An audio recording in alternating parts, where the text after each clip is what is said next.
And hopefully this thing won't terrorize me anymore. You gotta be the Godzilla to the Mothra. Godzilla needs to be pretty damn big to kill this thing. It's huge. Well, you're a lot bigger than that moth. Let's be honest here, Jay. Yeah, but it's still like an insect. Jay's been having an outrageously insane, intense 1v1 against this moth in his room. And I'm losing, right? For quite a few minutes now, actually. and yeah, it's not looking good for the home team, guys. Yeah, keep an eye out, because you will see it fly around in the back. It's pretty big. Yeah. Just we're waiting for that. Just shout out to Not Geo with 1 more month before he gets his 2 years worth of subscriptions. Thank you very much, dude. Tier 3 as well, so thank you very much, dude. And the Bizzle King was for 23 months, same as well. Wow, yeah, saying the same. So 2 people almost at the 2-year mark. So well done, guys. Thank you very much for that. As well as Frothy KK for 3 months with Twitch Prime. Thank you very much. And Gasp just subscribed at Tier 1. Gasp. Thank you, guys. That's a good name. That's a great name. How did you get lucky enough to get that? I feel like 3 and 4 letter words that are like actually words are hard to get. Yeah, I think so too. Titan for 10 months as well. Mr. Keebs for 4 months, currently on a 3-month streak. Says good evening, gents. LBI Bass as well, subscribed for 6 months. It says, hey Jay and Quake comes whoop 3 months. Thanks for the community and info you guys share and create. Thank you very much.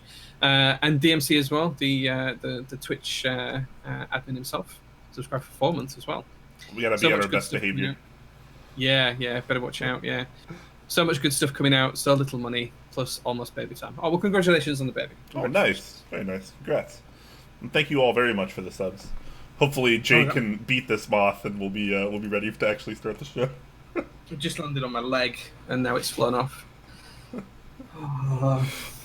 I need like a Godzilla vs Mothra gif to be playing right now. Yeah. If it comes and lands anywhere near me, I will go and kill it because it's huge and I don't like it. Jay, that's murder. You're gonna murder a living creature. If it was a spider, I'd be fine, but it's not. It's a moth, and I don't like moths. Yeah. Fair enough. Fair enough.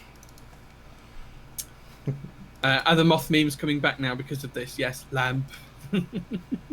That's what it is. It's the stream lights, because I've got the window up because it's roasting here in the UK. It's like 26 degrees at night time at the minute. It's coming because of the windows up and there's 2 big stream lights up, and on that. That's why it's here. Geo says pretty sure against TOS. Is killing a living creature on stream against TOS? Like, I can imagine a dog, yes, but a moth? Yeah, I mean, like, at what point is it like not okay? Like a bird. I think that would be. This is a really weird conversation, but I think maybe if DMC knows the answer to this, that'd be really, really helpful. Like, are killing insects fine? Killing insects, bugs, things of that nature, is that okay? I think if it's big enough to be a pet, then you wouldn't want to kill it. Because I used to keep pet tarantulas when I was a kid, and obviously I wouldn't kill something that big on stream. But a little tiny money spider, maybe that's all right. I don't know. Yeah, spiders. Like, what if you have like a mouse trap on the this is really obscure, I know, guys. But like, what if you have a mouse trap in the back, and while you're live, the mouse just like walks in there, bam, snaps its neck, it's dead. Oh, that sounds grim. That's got to be against terms of service. I really don't know. DMC says I don't know, and I'm not about to wade into that either. That's probably a fair comment. I don't blame you.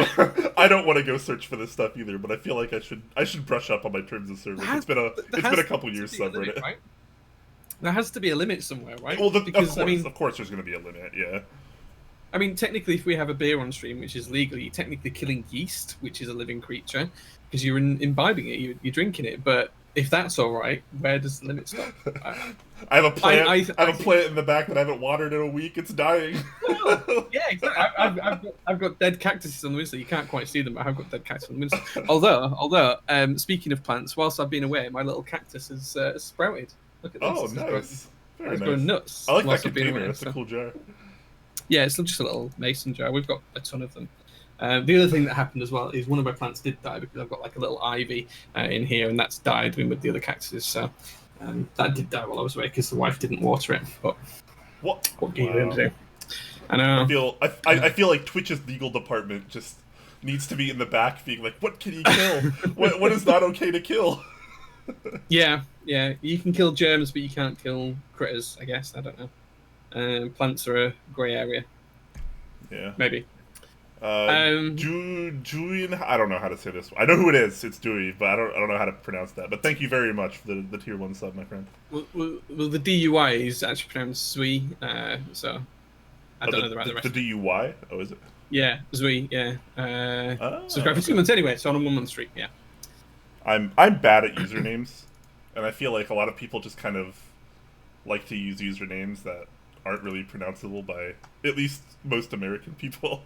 Well, it's like the board that we're going to talk about in a few minutes as well. The first one on the news doc. I mean, I didn't know how to pronounce it. You pronounced it wrong, and then I checked the pronunciation, and you've heard it in real life. And yeah. So.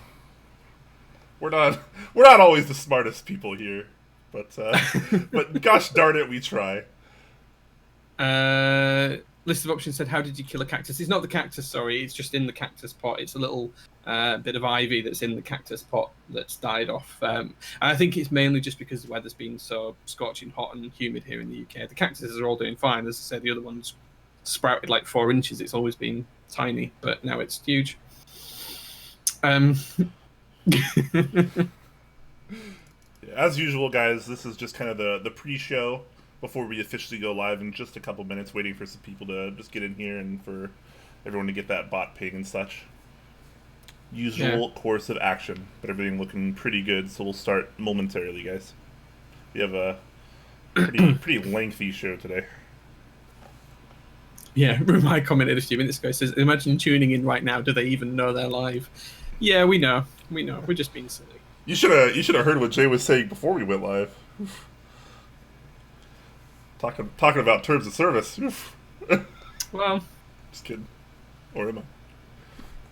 Well, wow! I've just loaded Mr. Keeb's link as well. Wow, that's something, man. That is something. I didn't load it because I was afraid, but I will now. Oh, he's got 8008 on Dolch CR. All right, he sure does. There you have it, right? There you have it. There you have it, folks. Very nice. Now we just need pictures of you wearing it, Mr. Keeps. Oh gosh, instant 1K viewers. Yeah, boom. Yeah. That's awesome. Who's Alinity again? Oh man, Twitch is a scary place, man. I'll tell you. It can be, yeah. It can be. Okay. Keep us for some sports bar inspiration. Well, that bra didn't leave a lot to the imagination, to be honest, Mr. Keeps. But we'll let you off. Well, yeah, we'll maybe if he wears it, we'll learn more. Yeah. Why didn't you slide into my DMs, good sir? Because he's got to slide into the sports bra first. DMC is saying Twitch can be very scary. It's a very lovely place, is Twitch, but there are some parts of Twitch that can be a little bit, perhaps not what you're looking for sometimes. Yeah. Yes. All right, we're just past 6 p.m. Pacific now, so I'm going to go ahead and roll this intro, and we're going to get started.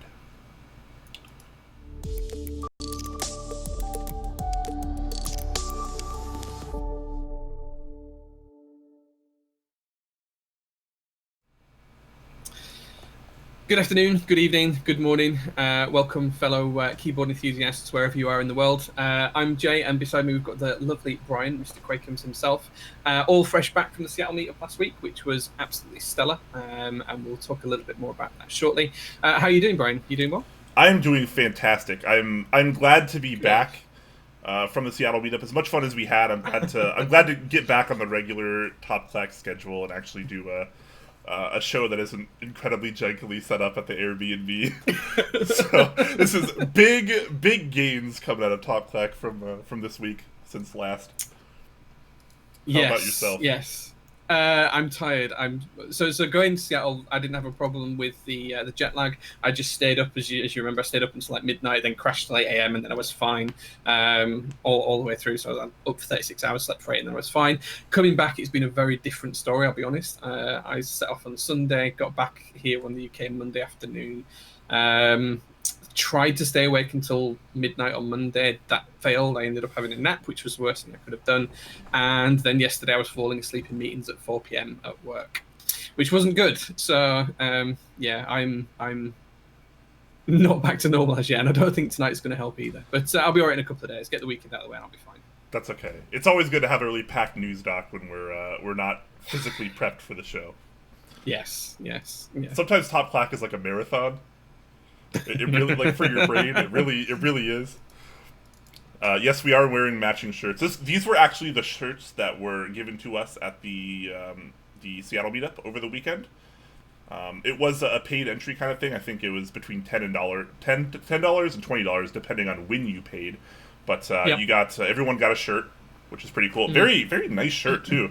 This kind of reminds me. It kind of reminds me of like the Novel Keys shirts, like pretty soft, really nice material. Looks really nice. Something.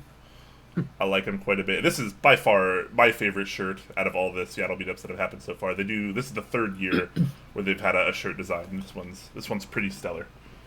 Yeah, I really like it. It's fun, it's quirky, it's a little bit different. Yeah, I thought it was a great t-shirt. I was really pleasantly surprised when I saw it as well. Because sometimes those things can be a little bit, off the mark or tongue-in-cheek or only fit a certain part of the community if they pick up too many other inspirations. But I think this one's great. I think it's a really good shirt. So I'm just sad I didn't get two of them. I was kind of, I might have to tap up McMillan and see if somehow I ended up with two of them. I ended up with. Oh really? So I have the double XL, which is my normal size that I wear. I like to get shirts a little bit larger. And then I have a large one. I had a large one just randomly in my bag, and I have no idea whose it is or where it came from. So this is large, Brian. So this fits perfectly. So it feels like this was meant to be. Oh my god, maybe I need to check with the rest of our Airbnb group because maybe like somehow one of them slid it in my bag on accident. Okay, maybe. Yeah, of course. So yeah. We'll figure that out. But if not, then maybe I can just give it away. Who knows? Absolutely. It's a nice shirt, though. Yeah, Mr. Keep says randomly. Yeah, well. Well, randomly stolen. It's all the same, right? Let's do a little mail call here because it looks like you have quite a few things going on. Yeah, nothing major, but you go first, and then. Okay. Well, mine will be pretty easy. I didn't get a whole lot, but I got something kind of interesting. So, yeah, yours is pretty cool. Yeah, so I got some switches returned to me. Lube job from Straight Classy. Shout out to Straight Classy. Got a sticker here. Bam, there you go. So these are I'll be using these in a build soon. These actually both use the new Novel Keys springs, so I'll be interested to test those out. I know Man of Interest recently had a stream with them where he was testing the force curves, and they didn't come out quite as well as they were supposed to. They didn't come out the right weighting, basically. So I'll be putting those into some real-world testing. I don't have a fancy force scale like Man of Interest, unfortunately, but I'll leave the science to him, and I'll do some real-world testing like the scrub I am. But also, I got something that's pretty cool. I haven't taken the paper off it yet, but this is the Perry 60. And if you guys don't remember, the Perry 60 is a sub-$100 gasket mount board. I use the term gasket a little loosely here, but that's kind of a loose term anyways. The way it works is there are several of these kind of rubber bands, I guess is what you'd probably call them, and they go along the edge of the plate when it mounts in. So it's effectively a gasket solution. But regardless, I've always been a fan of, trying to bring down some of the quote-unquote higher-end tech in our community down to the low end where people can afford boards like $100, $200 in that range. So this is going to be pretty awesome. I'm going to take the paper off this. I think this plate is a little wonky, he told me, and I think he's sending me a replacement. So I'll be on the lookout for that, and then once everything's finalized, I'm going to do a build stream of this and test that out. I'm really excited to try this out because gasket mount at $100, like, you got to try that, right? Yeah, absolutely. It'd be interesting to see how that implementation of a gasket, which is elastic bands, stacks up against something like, the Kepler or the J01, where we've got nitrile rubber strips, which effectively do the same thing. They're not under tension on like they are with the elastic bands, but it's effectively the same thing. It's nitrile rubber that you're compressing between the plate or the PCB and the top and bottom case. So it'd be interesting to see how it feels compared to those. I'd be really excited to see that. But yeah, $100 for that seems bargain, right? Yeah. I'm pretty stoked to try it out because I mean, if you can get 80, maybe even 90% of like that quote like higher end experience on a much lower end keyboard, I'm all for it. That's the reason I like boards like the Sirius. Like I'm really excited for things like the Polaris because you can kind of get those like higher end features at a price point that doesn't make everyone throw up. Absolutely, yeah. I think it'd be great. Yep. So that's actually all I got. I'm pretty boring. Other than that. How about you, Jay? Okay, so yeah, I got a few bits. The first thing I was going to start off with, we've already just talked about the t-shirts. I assume you already got one of these as well, Brian. But these were the little GMK keycaps that were given away at the Seattle meet as well. So these are really cute. So these are double shot keycaps, but these are awesome. So it's just swag. I got a ton of stickers and other bits and pieces as well, which I won't go through. Robot Candy Company have sent me a keyboard display stand, which I haven't assembled as yet, but they've sent me this to try out and see what that's like. So I'll probably have that on stream when I do a build on Sunday and see how it supports a board and what that feels like and looks like. Again, a surprise one that came through was a keyboard sleeve. Now, I didn't order this, but someone's ordered it for me. I don't know who it was, and they've had it shipped to me, but they've had it shipped with a picture of my car on it, which is really cool. So whoever that was, I have no idea. They've not left a name or a note or anything like that on it, but thank you very much, because that is one of my favourite pictures of my car. And this is a nice 60% keyboard sleeve, so that's really, really nice. So thank you very much, whoever that was. A secret admirer. Nice. Yeah. I love it. That's cute. It just came straight from the guy that does the group buy. I don't want to ask him who sent it in case I want to remain anonymous or anything. If you did arrange this for me and you sent this to me, then thank you very much. And if you want to reach out and let me say thank you personally, that'd be great as well. But don't feel pressured to. But yeah, thank you, whoever sent that. Teha Type said it was him. I don't know if he's memeing or not. Well, I have no idea, but if it was you, Nathan, thank you very much. I don't think Nathan's got my address, actually. He's one of the few people that probably hasn't ever shipped me something. But if it was, then thank you very much. Kappa. It is a Yashin Tar sleeve. Yes, it's that. I couldn't remember his name, but yes, it is that one. So, yeah. Yeah, we've definitely traded before, Jay. I know where you live. Oh, no. Oh. You're about to get tracked down. Looking at the door as he's going to come in. The other thing I got as well is, so I know we gave one of these away. I also got stickers in here as well. But I got, and I'm going to pronounce it right here, Brian, instead of the wrong way. But I got a Klippe, which is apparently the correct pronunciation, in blue to build, which will be on stream on Sunday, actually, because we're going to talk about this board very shortly. So I'll be building this on Sunday. I'm quite possibly going to take a Dremel to it before I do that and remove some of the center posts on this particular version. But anyway, that'll be on the stream on Sunday either way. And we're going to be building it with this, which is a POM plate, POM 60% plate. So nice. There we go. Nice. Yeah. As well as that POM plate, I also got two other POM plates. These are kind regards from 159. So one's for the JO1 and one's for the Cypher.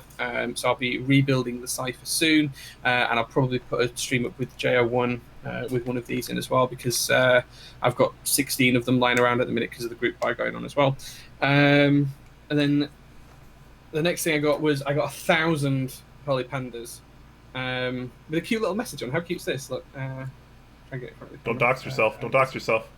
There we go. No. There you go. No one can read that. Love you, Jay. There you go. That's cute. 1,000 holy pandas. Wow. Yeah, they're not all for me. It's kind of like a mini UK and EU group buy. So there's only 100 for me, and the rest of it to share out as well. What else did I get?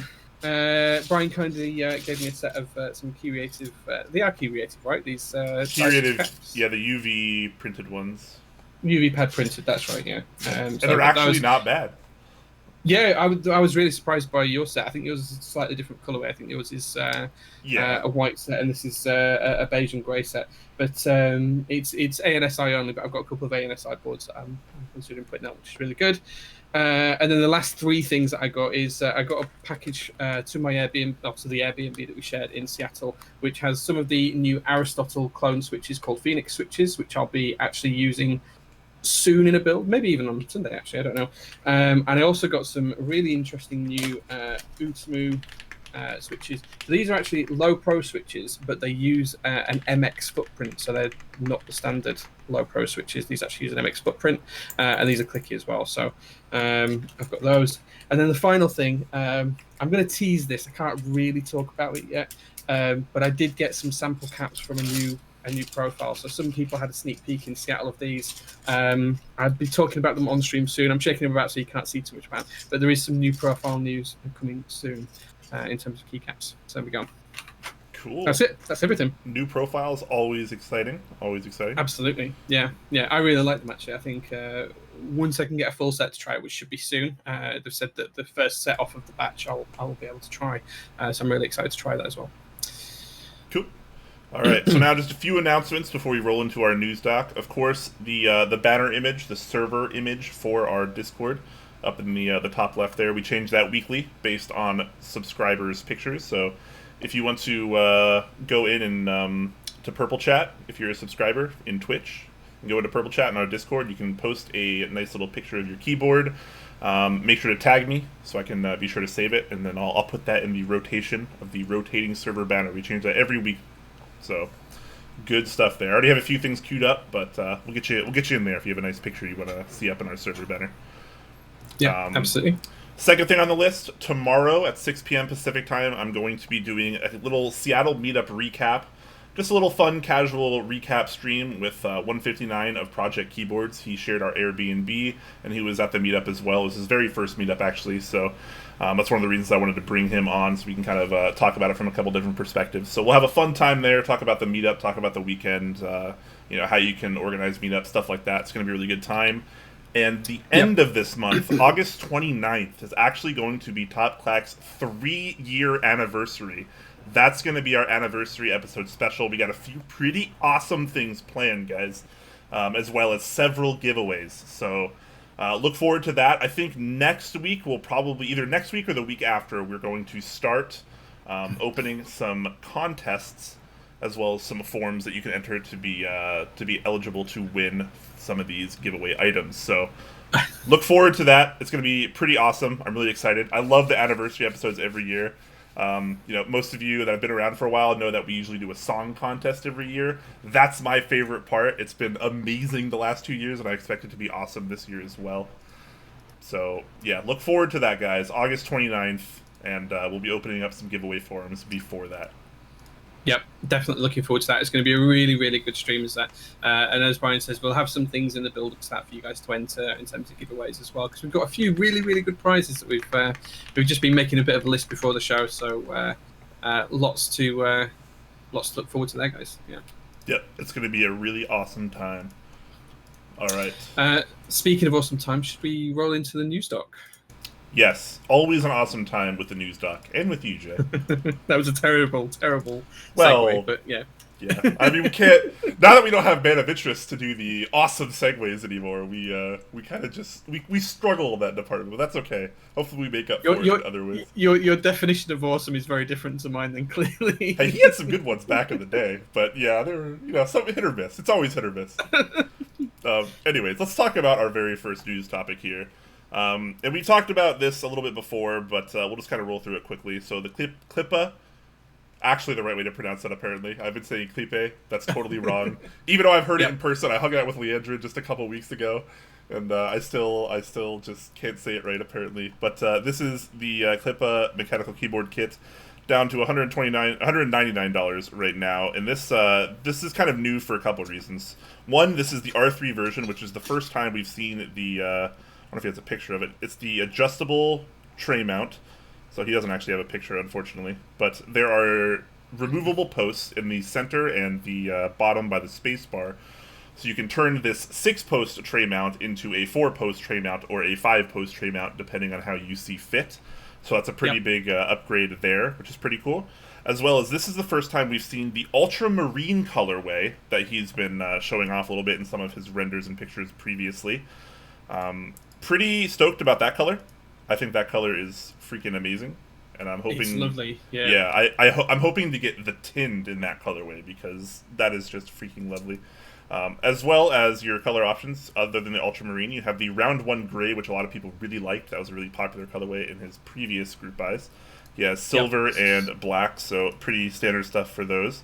You have plate options. So you can do a ONSI or ISO plate in mirror brass, polycarbonate, or aluminum, or you can choose to forego the plate and save $19. But $19 for a plate is pretty cheap, especially for a brass plate. It's mirror plated as well. It's a PVD brass as well. That's pretty damn good. That's really, really good pricing. So even if you're not going to use it with this build, it's almost worth just adding it on anyways. And one thing that I was really excited to see is actually this PCB. So you can forego the PCB and save $60.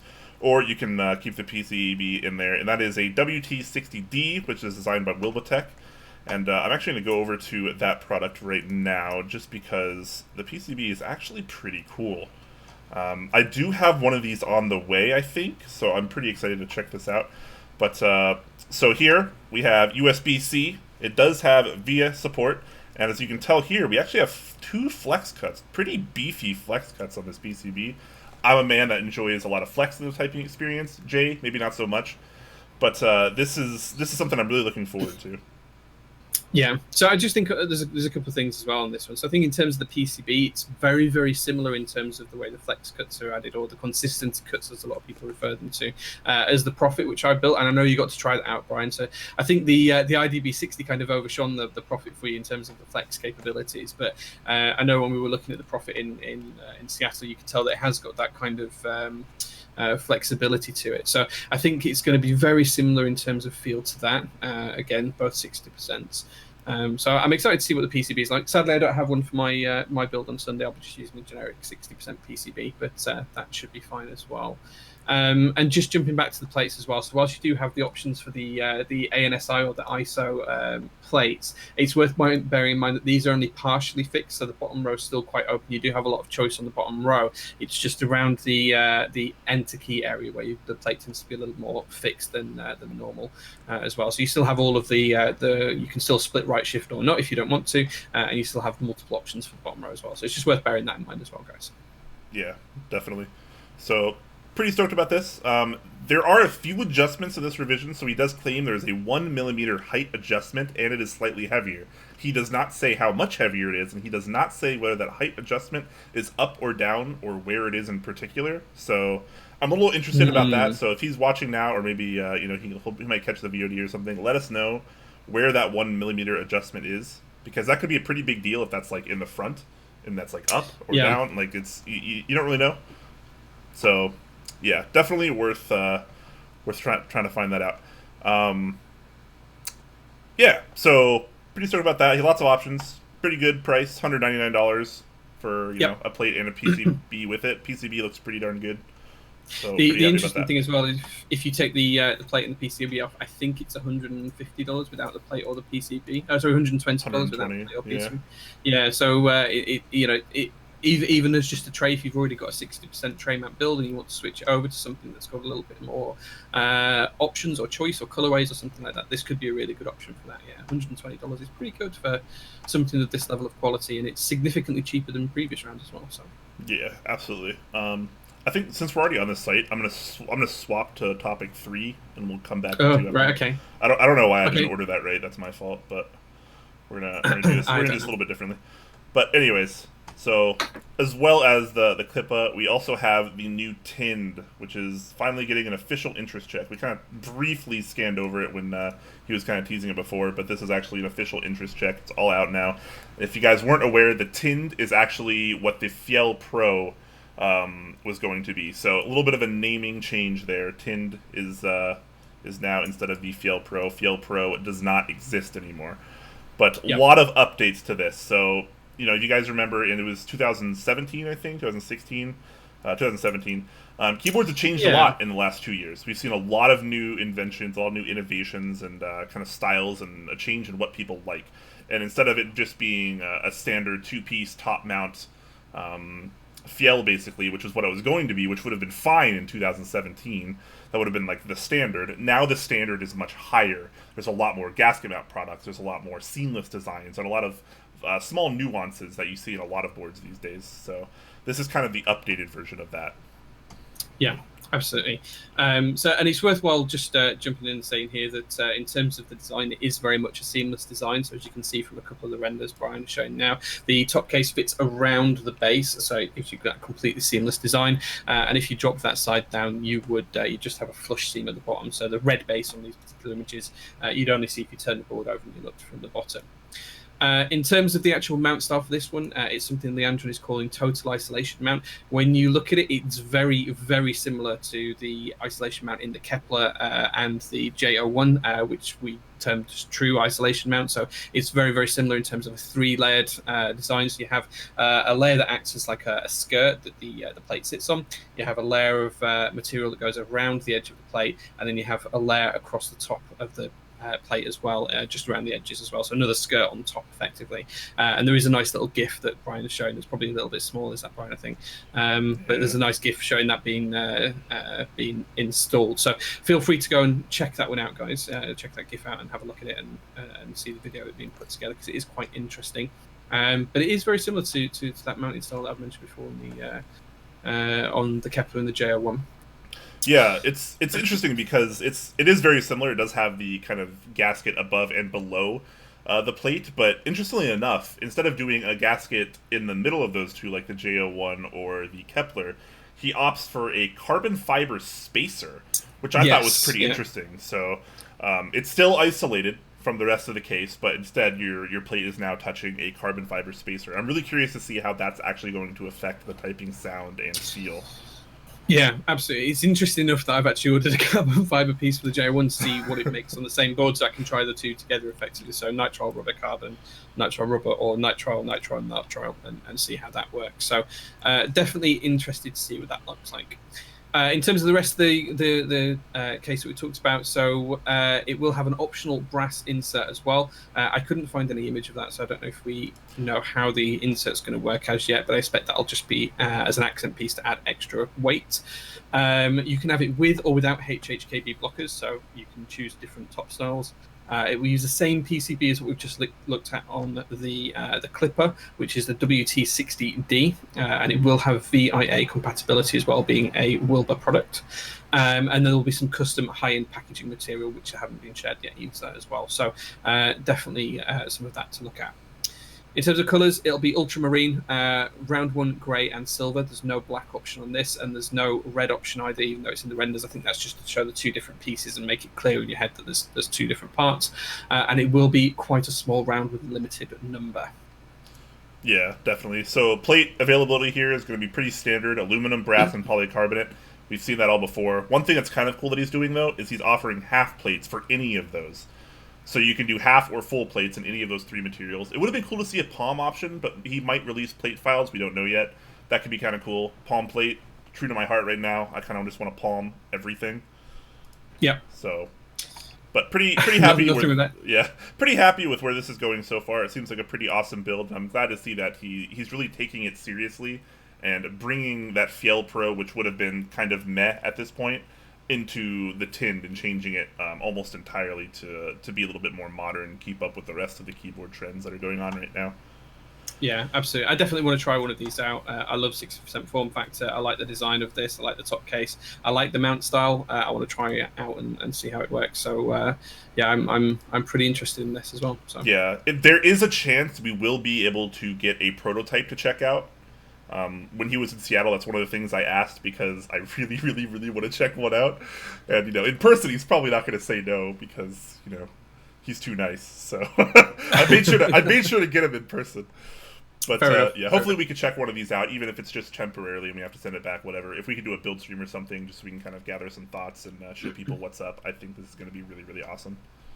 Yeah, I definitely want to try this out. All right. Now let's move over to an interest check for the NR65. This is another one that has a lot of interesting things going on. So this is by Fox Lab, and it is a 65%, as the name suggests. And why don't you take us through a little bit of the specs while I find some good pictures for us, Jay? Yeah, so this is a three-piece structure. So when Brian shows us the parts, you'll be able to see that. Yeah, it's got a gasket mount plate, a gasket between the mid and bottom chassis as well. So you can see on the exploded view that you've got the gasket in place there as well. There is a G10 case option as well, which we'll come on to in just a few minutes, as well as a POM case option. The pattern welded steel weight is apparently what the weight's made from as well. And there's new electrophoresis colours, E-yellow and others as well to be confirmed. There's also potentially a titanium plate option as well. So the memory metal with incredible yield, strength, and elastic limit is how they're prescribing it, which is interesting as well because we don't see titanium plates too often. And as well, there's an optional foam insert between the plate and the PCB as well. So, just looking at some of those other bits and pieces that we talked about there. So we've seen POM cases before. You guys have seen us both build Siriuses and a few other bits and pieces with POM parts. There's been POM kayaks as well and things like that. So we've seen that one before. G10 is quite interesting. Apparently, it's a composite material, and it was quite often seen in high-end knife handles and pipe work and things like that as well. So it's going to be really, really interesting to see what that feels like. It's quite a dense plastic, quite a strong, dense, heavyweight plastic material and composite. So it's going to be really interesting to see what that looks like and how that feels and how it more so sounds, because I think that's where the real benefit of all these different plastic materials we're trying is in the actual sound of the boards, which is quite important for a lot of people in the modern hobby. Yeah, and I mean with how popular polycarbonate has been for the last couple years, and now POM's starting to see a rise too. It's like everyone's starting to realize that metal doesn't need to be an integral part of keyboards to like have it be a good feeling and sounding board. You don't need metal plates. You don't need metal cases. Yeah, absolutely. It's a really cool thing to see, because I'm a big fan of kind of branching away from that. I'm all about the plastic lately. I'm really, really interested in how the G10 is going to perform. I think the potential is definitely there. Yeah, as Apocalypse has mentioned as well in chat, is another type of nylon. It's kind of like a composite material, very similar to nylon from what I understand and what I've read, but it's not the same as Delrin. So Delrin and POM are pretty much the same thing. There's only a slight difference between the two. This is kind of a separate thing. I think it's actually closer to UHMW, which we've seen on some other boards from Jack Static. So it's interesting as well. In terms of the gasket mount, we did mention it and touch on that briefly. So what you can see here in the exploded view as well is that the gasket mount has changed. Instead of having fairly long strips like the Leaf 60 does, this has just got small tabs under 4 points on the top and bottom of the plate as well. One of the key things they've done on this board as well is they've not done it right where the spacebar switch is, so it's kind of offset from where the spacebar switch is going to sit on the 65%. So that should make it feel a little bit softer on the spacebar. A lot of time on 65% boards, you find that the tab that holds the plate to the top of the case or however it's mounted is right where the spacebar sits. This one's kind of offset a little bit, so that's probably not a bad thing either. Yeah, so the previous board by Fox Lab was the Leaf 60, and while it was an alright board, it had a lot of minor issues that made it kind of a pain in the ass for a lot of people. And to be honest, the gasket design was pretty half-assed.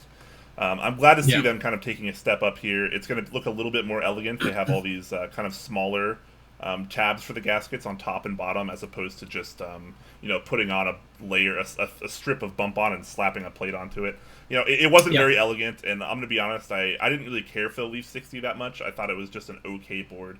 Had a lot of issues. So two major things they are changing, though, and this makes me really happy that they're actually addressing it. So one of the main problems they had with their previous run, the Leaf 60, is on the E-coating units, they actually never protected the screw holes from the E-coating. So what that meant was you actually had some partial E-coating and E-coating material still filling those holes. So when you tried to screw some of the screws in, you couldn't get them in all the way. And if you did, you might strip or break a screw or something. So one thing they're doing now is they're actually going to be stuffing those holes and E-coating over them. So that way the hole actually isn't going to be E-coated at all, and you shouldn't have any excess material in there. So I'm really happy they're doing that. As far as the brass options, they weren't very happy with the previous ones. The coatings, they just weren't very consistent. So here, they're E-coating every single brass part in this run, which I thought was kind of interesting, because I don't think we've ever seen E-coated brass in the past, if I'm not mistaken, in our community. I think there was an option. So I had an E6 V2 middle, which this board actually really reminds me of, which had an E-coated brass part. I had it E-coated in black. Now, I'm not sure if that was, I can't remember if that was actually from the group buyer, if that was something separate that I was just talking to Exclusive about and he sent me. So I think it has been done. My feel on that one is I want brass accents because I like the brass, not because I like it to be a coloured accent. It almost feels like maybe just do it as a piece of coloured aluminium or steel or something like that. Doing it as brass kind of feels like it's a bit of a almost a waste of the brass material, but that's just my personal view. I mean, anyone that's seen the J1 knows that I like raw brass, and show me the brass, I like that kind of stuff. So it's just one of those things. In terms of the construction, actually, though, Brian, I know we've got this nice image. Can we make that one a little bit bigger on stream? I don't know if we can. The exploded view? Yeah, Yeah, because I just sorry. want to talk a little bit about how this is put together. Go ahead. So a couple of things that you'll notice is that, as I said before, it's kind of reminiscent of the E6V2. So you've got a top piece, you've got a middle piece, and then you've got the base as well. But two things that are kind of interesting about this is the NR logo that's in the top right-hand corner of the top case. That actually is an insert, so you can insert that into the top. You can change the color. We've seen things very similar on the 910, so that's kind of like got a brass piece underneath where you can see the 910 through it. I know that UPass has done it recently with the Chimera, which was at the Seattle Meetup, the prototype that was there. So it had kind of the Canon logo cut out. You can see the brass beneath it. And we've had things like the Q, which has had the insert in there as well. But interestingly, they've also done this on the weight at the base. So you can see that there's the base piece, and then on the side of the base piece there's a blue part and there's a brass part on the outside, and those kind of clip together around the base piece, and they actually fill the NR logo on the base as well with the insert piece. So you can see there's a blue insert that is effectively an additional weight, and I can understand why, if that's brass, why that would be coated, so that it then stands out against the actual brass piece of the base weight, the outside weight, the external weight, to then infill those letters with actual brass, which is a clever way of doing it, to be honest. I think it looks quite nice from that perspective. Yeah, I totally agree, actually. And apparently, a lot of people like this board, but they weren't a fan of the logo in the top right. So according to the title, the logo is actually being removed, which I thought was kind of interesting. I didn't think it was that bad. I actually rather liked it personally, but apparently enough people were not okay with it to where they decided to remove the logo. To be honest, I'm not a big fan of logos in the top corner. I don't like the way it's done on the 910. Personally, that's just for me. Or the Q. I do like how UPass has done it on the Chimera, because he's kind of got that expanded 65% where the arrows and the right-hand column is slightly expanded further away, and it kind of makes more sense to have a blocker in the top. But I think as a straight 65 and having that whole kind of infill brass logo on the base with the two-part system, I think that'll look really good there. I kind of like that. So remove the blocker on top for me, and that's much better. If it's just going to be a plain blocker, I'm not sure I like that, but yeah. Interesting. Cool. So yeah, we'll have to wait and see. Hopefully they get everything right here, and they actually fix all the things that they say they're going to fix. I think the potential is high on this board. If they actually get everything and execute the way they actually want to, this could be a really, really awesome board, IMO. Yeah, it could be good. I think 10 Strong's raised a good point. Given the QC challenges on the Leaf 60, having something as complex as this, is that a good idea or a bad idea? I'd like to think that Sensor's, fairly well known in the community now. He's been around a fair bit. That moth's terrorizing me again. So I think we should have confidence in him. I think the issues of experience from the Leaf, he's probably learned from that, rather than struggling this time around. It's definitely much a learning experience. So I don't think it'll be a problem. Yeah, I don't think he's a bad designer per se. I think he definitely has talent and he definitely has experience. I think the Leaf 60 was just a little half-assed, if I'm being honest. And this board seems obviously a little bit more complex, but if they really nail it down, I think this is going to be a really, really nice board. All right. Yeah, I think so. Yeah, I'd be tempted. Yeah, same. All right, let's move over to something I'm extra excited about, actually. I'm definitely going to be getting one of these once I save up a little bit more money. This is the thermal. So we've been waiting for this for quite some time now. We checked out the interest check months and months and months ago. And this is a really interesting board for several reasons. But let's go through some of the specs first. So starting off, there's going to be two top versions. There's going to be a standard and an HHKB. HHKB pictured here, obviously the full there. There's not going to be a wind keyless option, which might upset a few people, but it is what it is. They're doing this the way that they want. You're going to have a couple PCB options. So you're going to have a hot swap or solderable. VIA support either way, of course, Wilba Design PCB and Wilba Design case. The PCB is going to be quite limited in compatibility, though. So you only get Sangon bottom row. You're forced into split right shift, and you're forced into 7U bottom row there. So, which is kind of interesting. You think there'd be maybe a couple more layouts, maybe standard or something, just to kind of satisfy a couple more people. But again, this could just be one of those designer vision things that people like me that don't really understand. But for sure. It is what it is. But anyways, colors, you're going to have Kuro, Halt, Mist, and Moon, which is black, red, silver, and gray, respectively. And regardless of what color you get, you'll be getting the beam plate, which is polished aluminum. It's pretty much like a bright silver, effectively. These are all going to be using the new RamaWorks Torx fixtures, which is pretty cool. Like seeing that. That's been pretty awesome lately. It is going to come with a braided USB-C to A cable with a black metal end that's going to be 1.5 meters long. There's an 8-degree typing angle. And the most interesting thing about this board for me, actually, is something that you can't really see. But let's talk a little about the leaf spring mount, because this is supposed to be a pretty new thing. And I remember a while back, Wilba was talking about how once everything went the way he wants and the protos turned out the way they were supposed to, he would release how the leaf spring method was working on this. And I feel like he didn't quite do that. I did PM him privately, and I asked him if he could explain it to me a little bit better, or maybe show me some renders or pictures or something. And he just showed me this picture, which is already on the thread. And, I've just posted a link into chat, actually, Brian, and it's actually where you can pick up the thermal plate as an extra, so it shows the plate off in much more detail. You can actually see how the plate works and how it mounts and all of that kind of stuff as well. Okay. I guess so. Apparently, there are still leaf springs in the case, though, is what I'm kind of understanding. So, when I did ask him if he could elaborate a little bit, he says, the inner part of the plate and PCB form a subassembly that is connected only via the midpoints of 8 leaf springs surrounding it. Each of the leaf springs, which are thin strips, has space above and below so it can move. Yeah, I think that the strips that he's talking about there are the cuts that are into the plate around the edge that you can see. So the way a leaf spring works in a car is effectively you've got layers of material that allow you to have flexibility at different torsion points across a car. So I suspect that that's what he's referring to in here. When you look at the product page for the actual thermal, and you look at that kind of semi-expanded view, I can't see anything else in there that would suggest that that's the case, other than the screw points that hold it together. So I think it's very much a case of that the plate itself, that the leaf spring design is where these cuts are.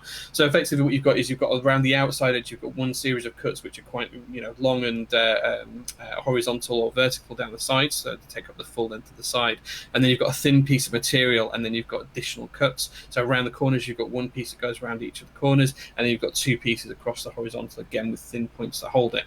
So effectively, what you'd have, excuse me, if you look at one of the corners, for example, on one of these pictures of the plate. So because you've got the plate, the internal part, so you've got the switch in the top corner, then you've got the kind of edge of the plate. You've then got a gap around the edge of that. Then you've got another piece of metal before you get to 2 further gaps in the circle screw point. Effectively, that middle point of the plate is going to flex because it's got very, very specific connector points around the outside. So effectively, what he's doing is he's taking the leaf spring where you have stacks on top of each other on a car, kind of flipping that on its side and putting it across the across the horizontal plane of the plate. So I can see how it works, and I can see that then it gives you that movement up and down effectively, so the parts will move. I suspect in terms of plastics, it's probably not a good idea to do this with plastics because it's going to provide stress points and breakage points on plastics, but on aluminium, those points are going to be very, very strong, irrespective of how many there are. You can also see that it has got the 8 screw points and then the 4 case screws that hold it together. So you've got the 8 screw points that go along the top and the bottom of the board. But given the fact that there's so much flexibility in the plate from where the relief cuts are made on the 2 rows, effectively, you've got the internal and the external relief cuts. Those mounting points aren't going to affect the feel at all because they're kind of not connected, and it's where the connector points would be anyway. So I think it's an interesting design. It's a very clever design. It's probably something that's not been thought of in the community in any way, great shape or form previously. It's very, very kind of similar in terms of the thought process behind it to the plate that Tombury's been sharing recently on Keycap and on Instagram, if anyone's seen that, which is where he's got mount points and then bars that are effectively connected by a small bit on the CA66. It's a very, very similar methodology to that, or thought process that's developed it. But I think this is probably a much more robust implementation of it in terms of long-term success and long-term feel of the board. So it's really interesting. I think it looks good. Yeah. I'm excited to try it as well. Yeah, I'm really excited for this. I'm definitely going to be getting in on this. I have no idea what color I want, though. What color do I want, Jay? I was going to go for the black and add red accent pieces. I think I'm going to go with the Misc. The red plate. That was going to be my black and red. Why not? But yeah, the other thing as well is that Wilbur has said that the plate files will be open, so if people do want to get their own plates cut so you can have a slightly different layout, he will do that as well. And you could also put a standard 60% PCB that supports a breakout board in there as well. He's confirmed that to me previously. I think when we talked about on the IC, he was in chat, we asked him this at the time. He did say you could use a standard 60% PCB in there as long as it supports a breakout for the power to the daughter board. So things like the plain 60C will work, and there's other options as well. So I will be able to get a nicer version of this with a little bit of extra money and time. So yeah. Very cool, very cool. So definitely pretty happy about this. What do we think about the price? $360.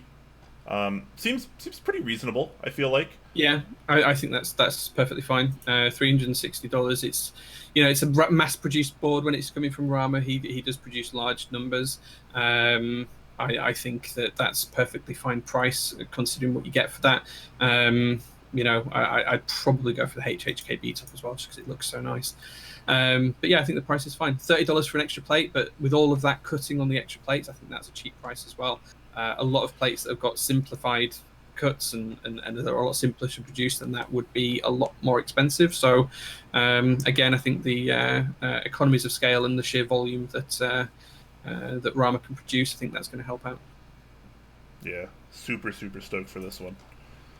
Yeah, I think it's going to be a very interesting typing feel.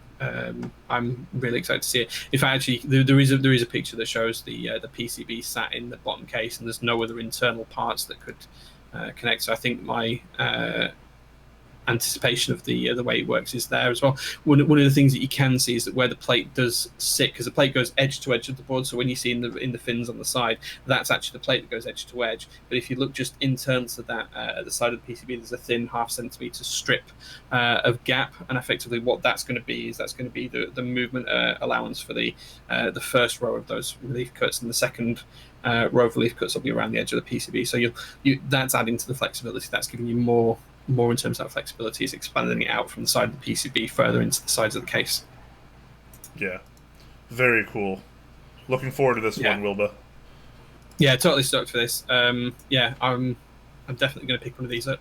Hopefully the plate files will be released before the boards ship, which means I can get one all ready for it and stuff like that as well. But as I say, I'm going to go for the red and black theme. I think actually, thinking about it, I'm probably going to do it the other way around. I think I'm going to go for the red case and the black plate. And have black accents. I think that'd look good. So, this one says, regardless of your color option, you get the beam plate. Yeah. Which is the polished aluminum, which is silver. Yes. So how do you get the red accent? Is that in an extra? Yeah, so on the other link that I sent through earlier on, which has got the plate on it, I'll paste it again into chat. You can pick up another plate for $30. So you can buy the red from there. You can buy the red, the Cura, which is the black one, or the beam one. So there's three. Interesting, the Holt, which is red, and the Cura, which is the black, $30, and the beam is $36. But I suspect that's just because it's polished and it takes a little bit of extra work to get it polished. Yeah. Yep. Cool. All right. Speaking of awesome boards, let's continue our awesome board talk here with the Bauer. The Bauer is finally here, guys.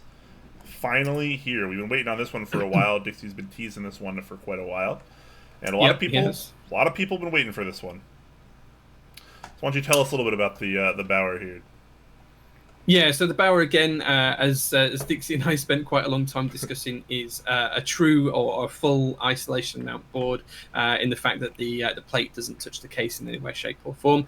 It's a 65% board with a mini wing keyless blocker. It's a 0.75U blocker on both sides, so it kind of gives you that wing keyless bottom row lookout. And quite honestly, that's one of the nicer bottom rows I've seen on a 65% where you've got blockers on both sides. You usually end up with a 0.75U on one side and a 0.5U on the other, or something crazy like that. So to have this even looks really good. In terms of the rest of the case design, on the front and the back, whilst it's a seamless design, you do have the arch, which gives a hint of colour from the base, which is inserted inside. And again, it has it forgoes bump-ons, actually, does this board as well. It has rubber strips, so very similar to a lot of the RAM products we've seen in the past. This has rubber strips across the base of the board rather than having standardized bump-ons, which is a positive improvement for me. I think bump-ons are old news and we should move away from using them. So I'm stoked to see that move as well. And I have to be honest, this was one of the nicest boards I saw at the Meetup. I was really stoked to finally see this, and there were a few different coloured prototypes there, a brass version as well. Dixie actually has one that he was running around getting a lot of people to sign. So I know, Brian, you and I both signed that, as did Bauer and a few other of the more well-known people there as well. So it was good to see. Yeah, it was really cool, really cool. Actually, this, like you said, this was actually one of my favorite boards to type on at the Meetup too. It was cool to have it in the Airbnb for a little bit as well. So in terms of some of the specs, you're going to be available in 4 different configurations. So you're not necessarily going to be able to choose your colorway. You're going to be kind of into a set one of these 4.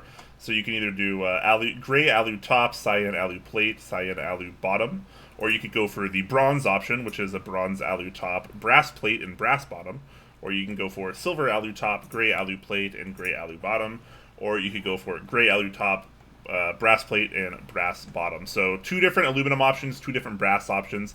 Price points, $460 for either of the aluminum configs, and $560 for any of the brass configs. There are a few add-ons that you can check out, so you can get extra plates, regardless of what you want. One of the things I like a lot here, palm plate. Palm plate is one of the extra plate materials. Love seeing that. He also, it doesn't say it in here per se, but he does confirm that there are extra PCBs available as well, so that's another add-on item you can get. Case has a 5-degree angle, has a fixed layout plate.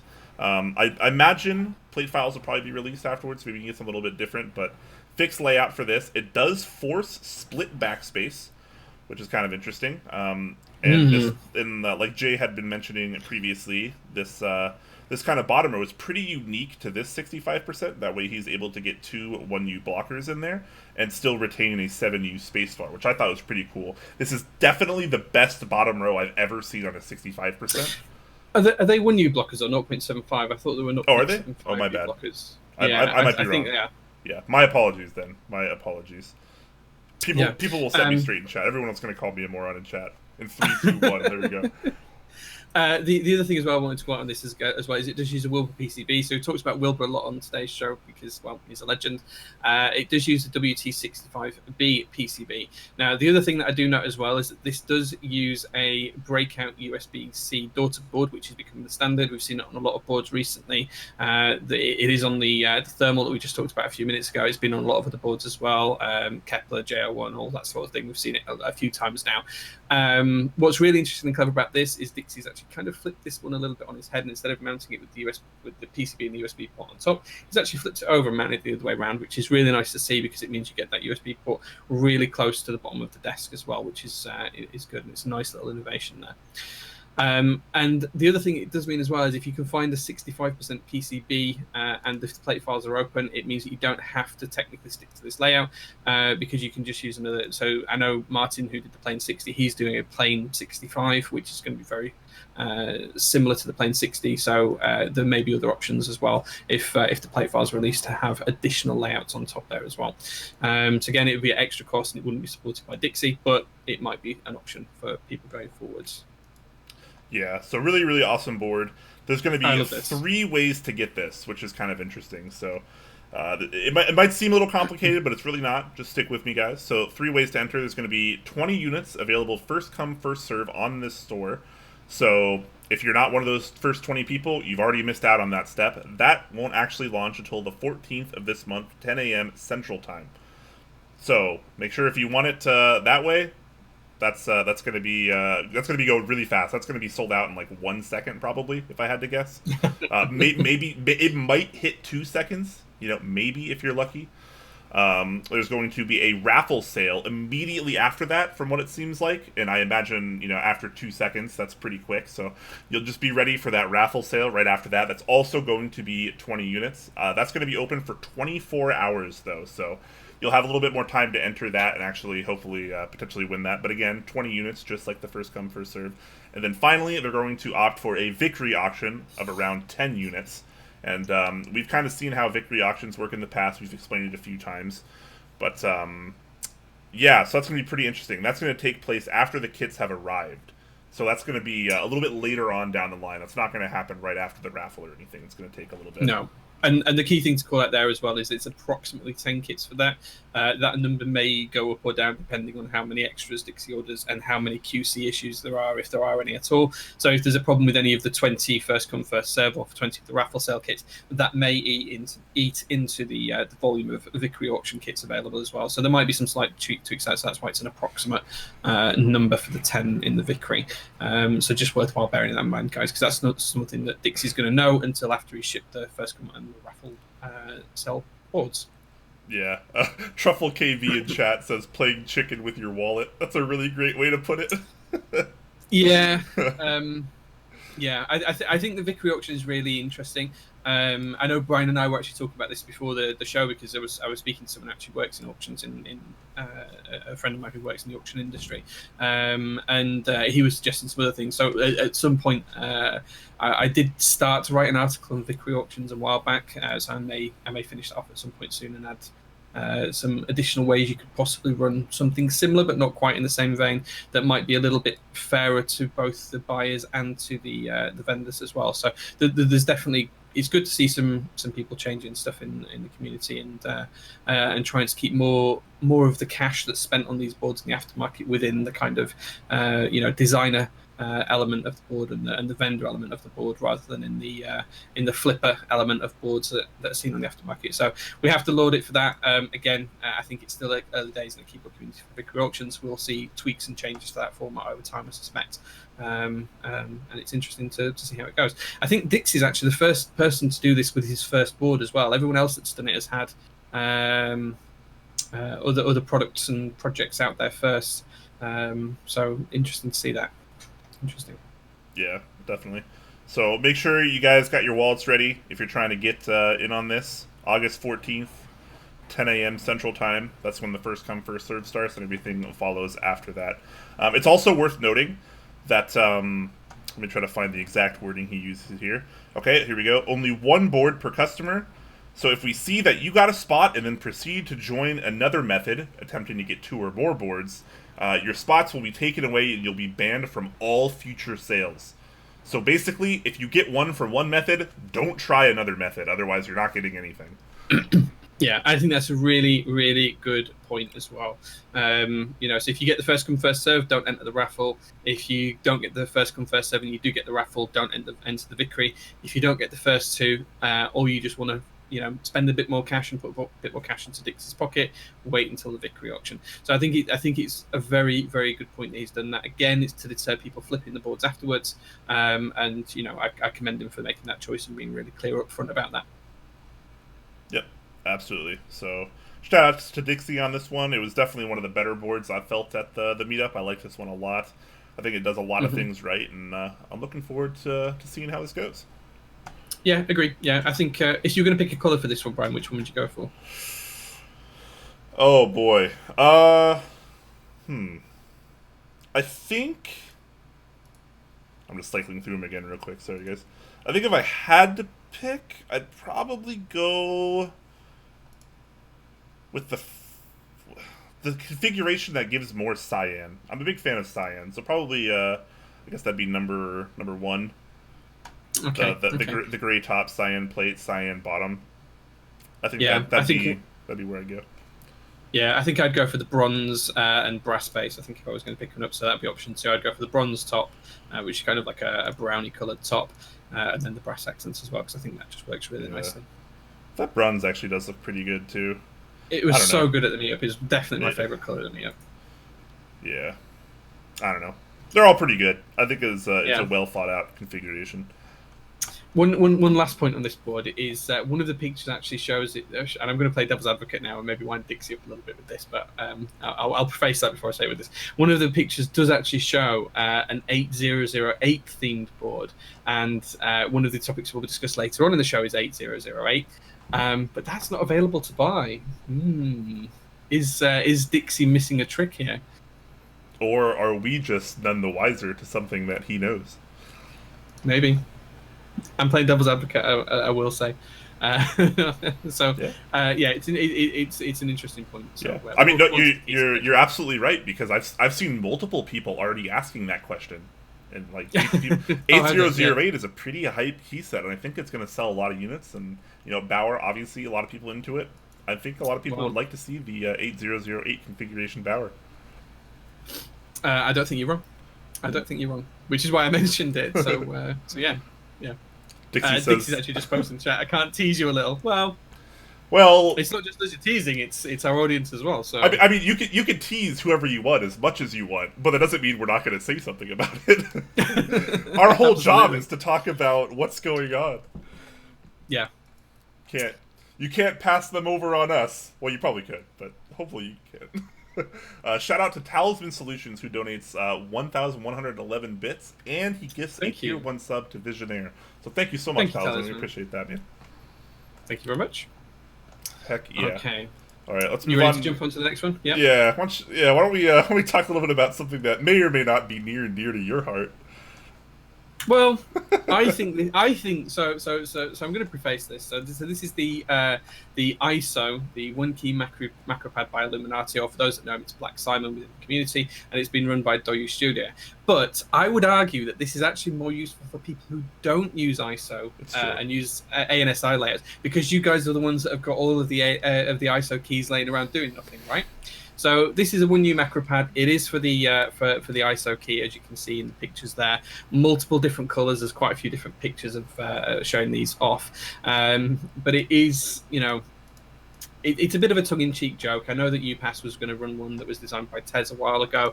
That kind of didn't see too much traction because this one was kind of already known to be in the works. But I am glad that one of these is now making it to fruition.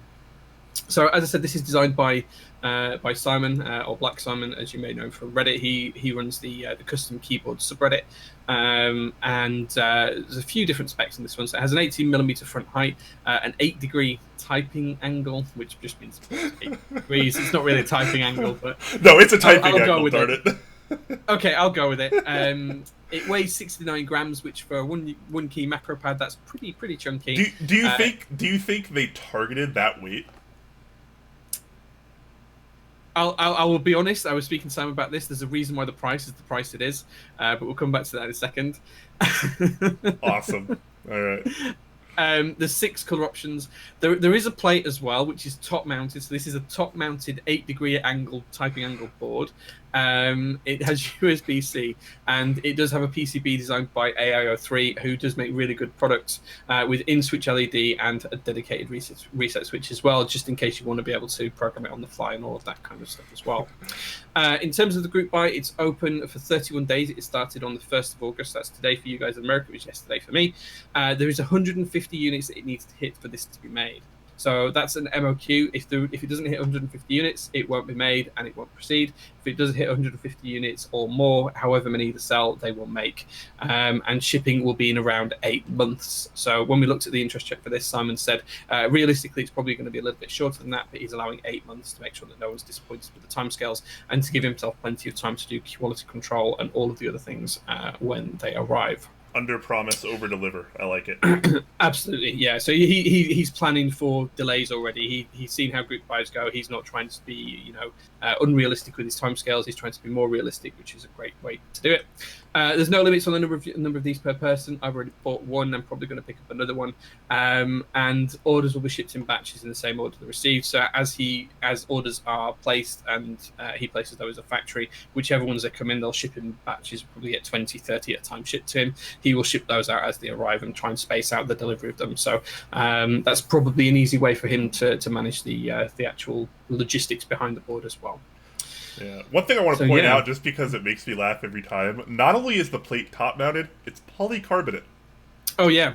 Fantastic attention to detail on this. Yep. It is, yeah.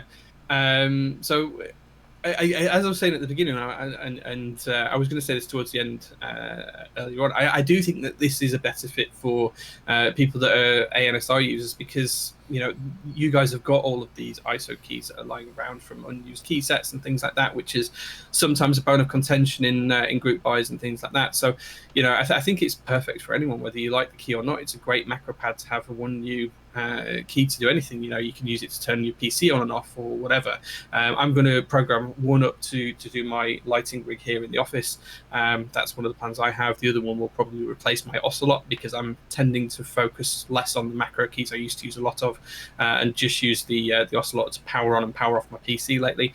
So I'll change one of these for that as well. So currently I've bought a red one. I'm probably going to pick up a rose gold one as well. Cool.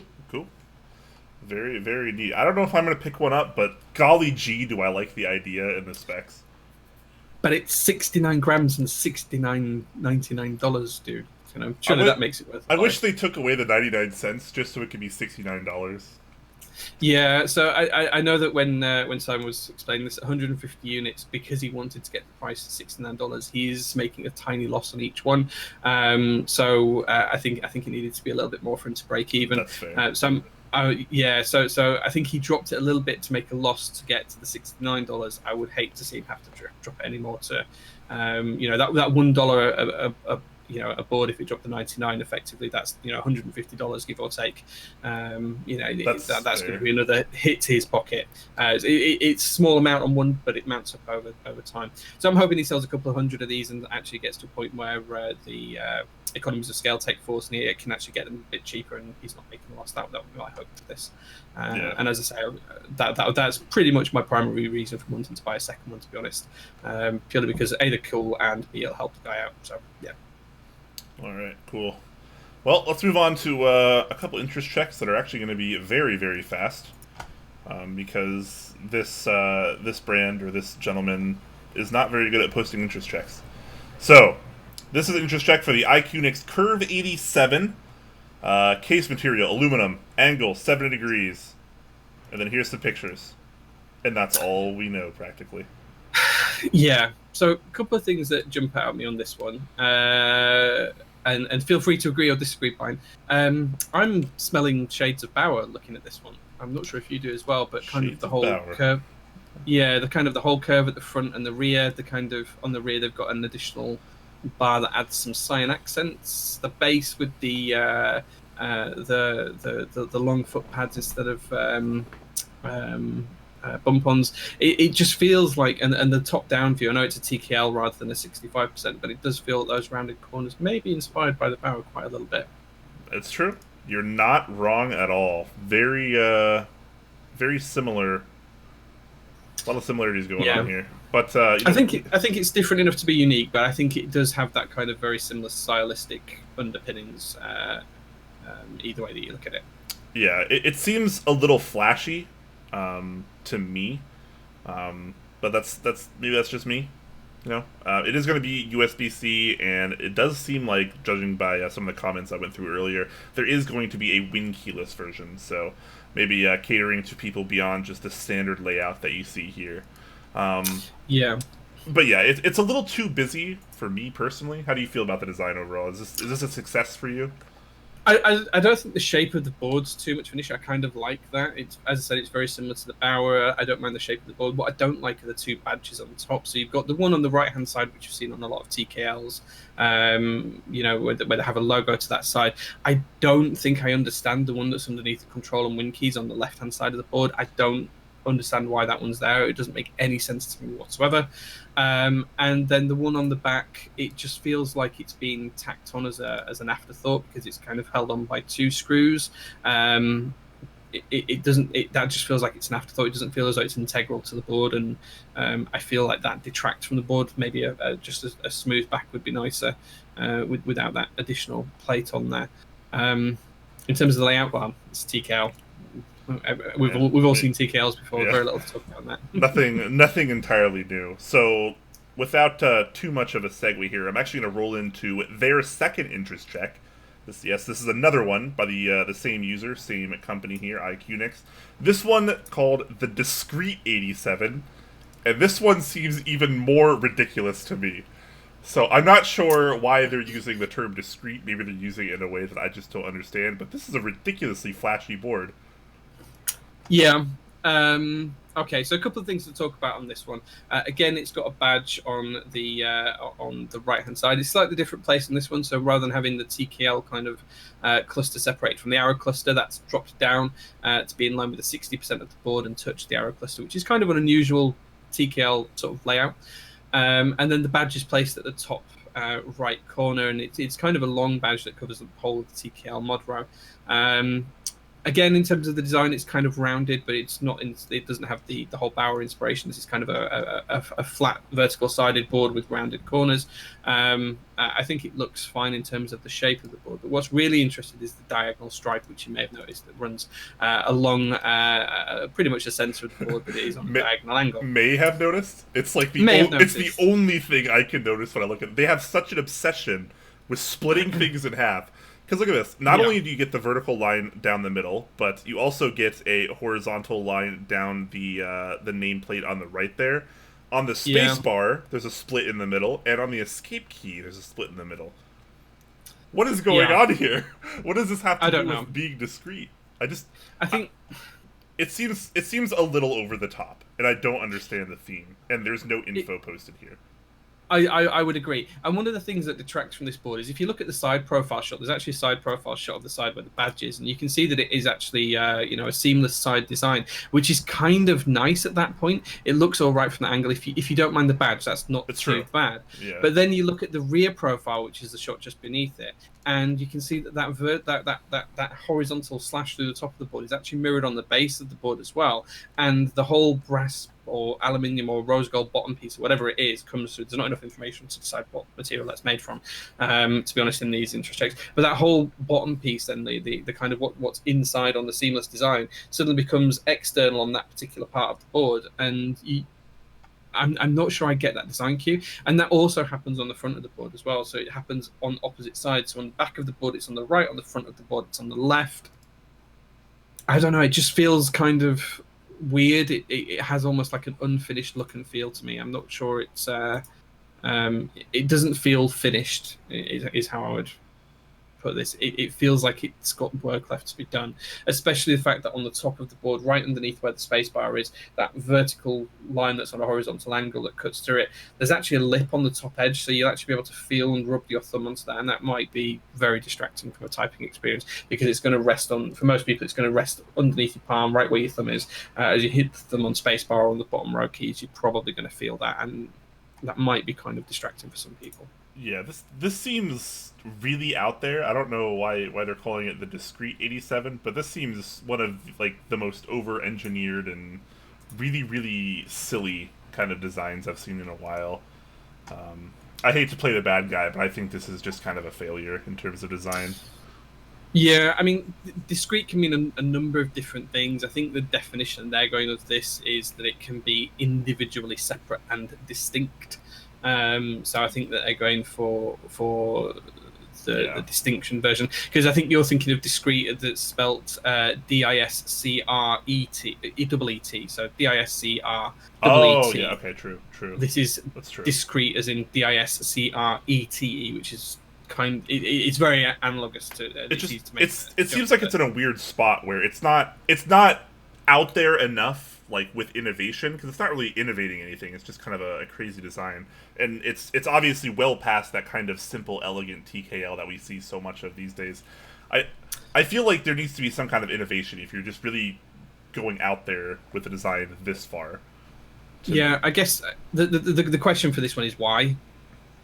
Yeah. It doesn't add anything to the board other than a stylistic choice that doesn't work for me. I feel like their answer is why not. Yeah, exactly, right. And if some people like this, then fair play. If you like this, then more power to you for liking it.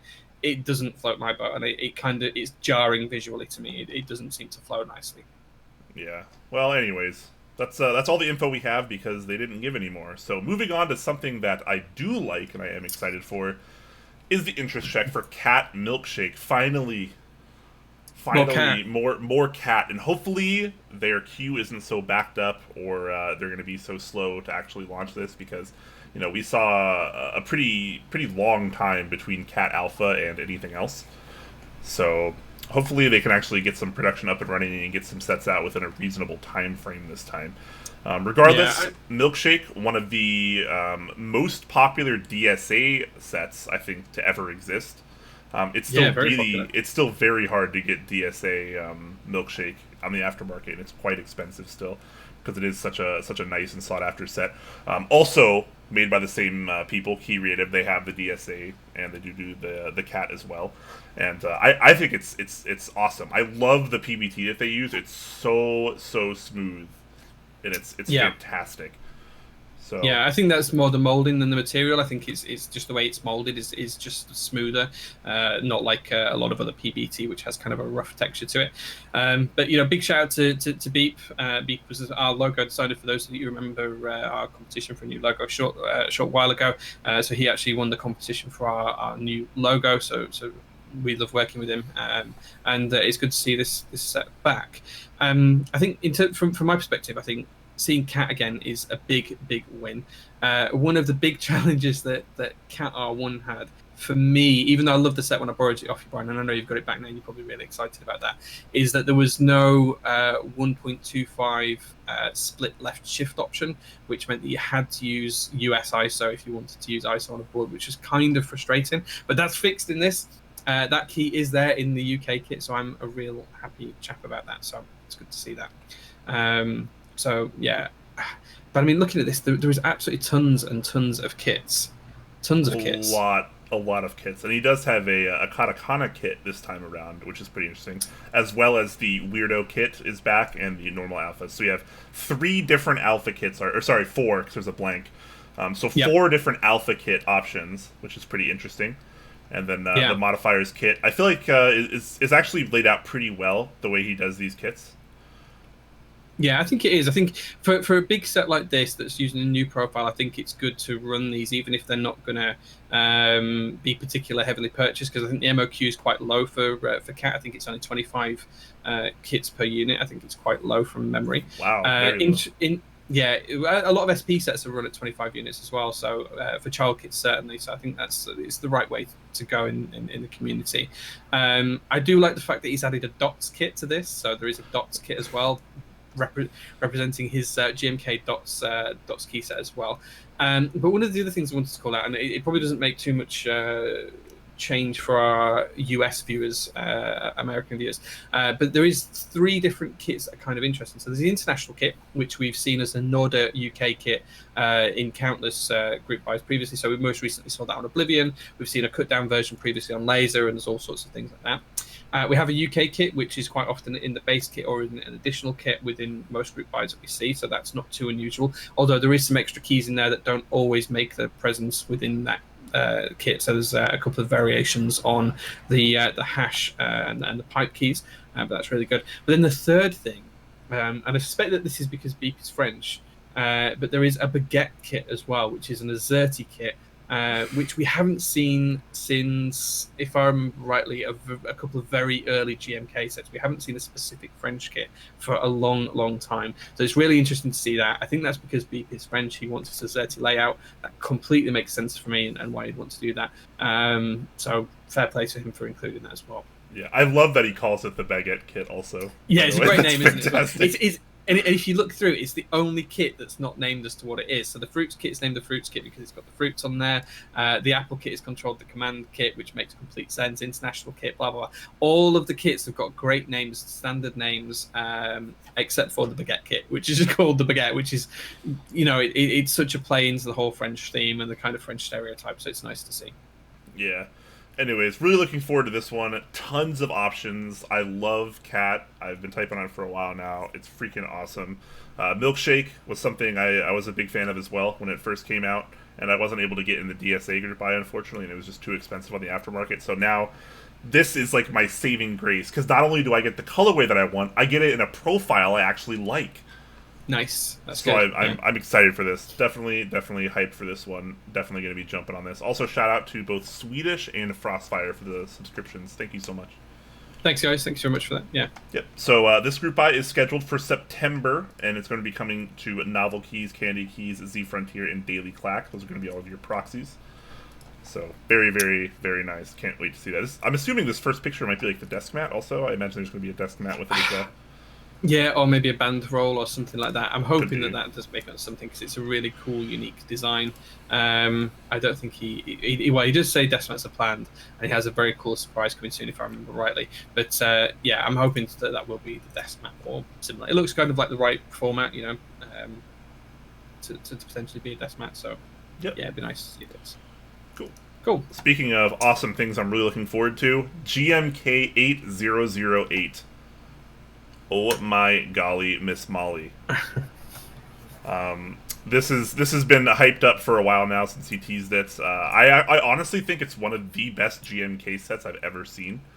And nice. 100% jumping in on this one, especially at the price point. $130 gets you quite a bit of compatibility, which is pretty awesome. And then, of course, there's a pretty cheap accent kit, modern kit, which we'll talk about in a second, and an obscure kit for all your kind of 40 and ortho needs. Yeah, I mean, looking at the kit, it's pretty strong base kit. If you look at it, you've got full TKL 60%, 65%, HHKB, Sangan bottom row, Dixie's bottom row that he's incorporated for the Bauer. Multiple different keys for all of that, all the different types of shift key that you need. ISO supports there. It's not UK ISO, but it's it's good compatibility for ISO, and it's got accent keys and non-accent keys in it. I think it's a really strong base kit, to be honest. There's no reason why a lot of base kits couldn't copy this going forward. I think it's a really strong entry.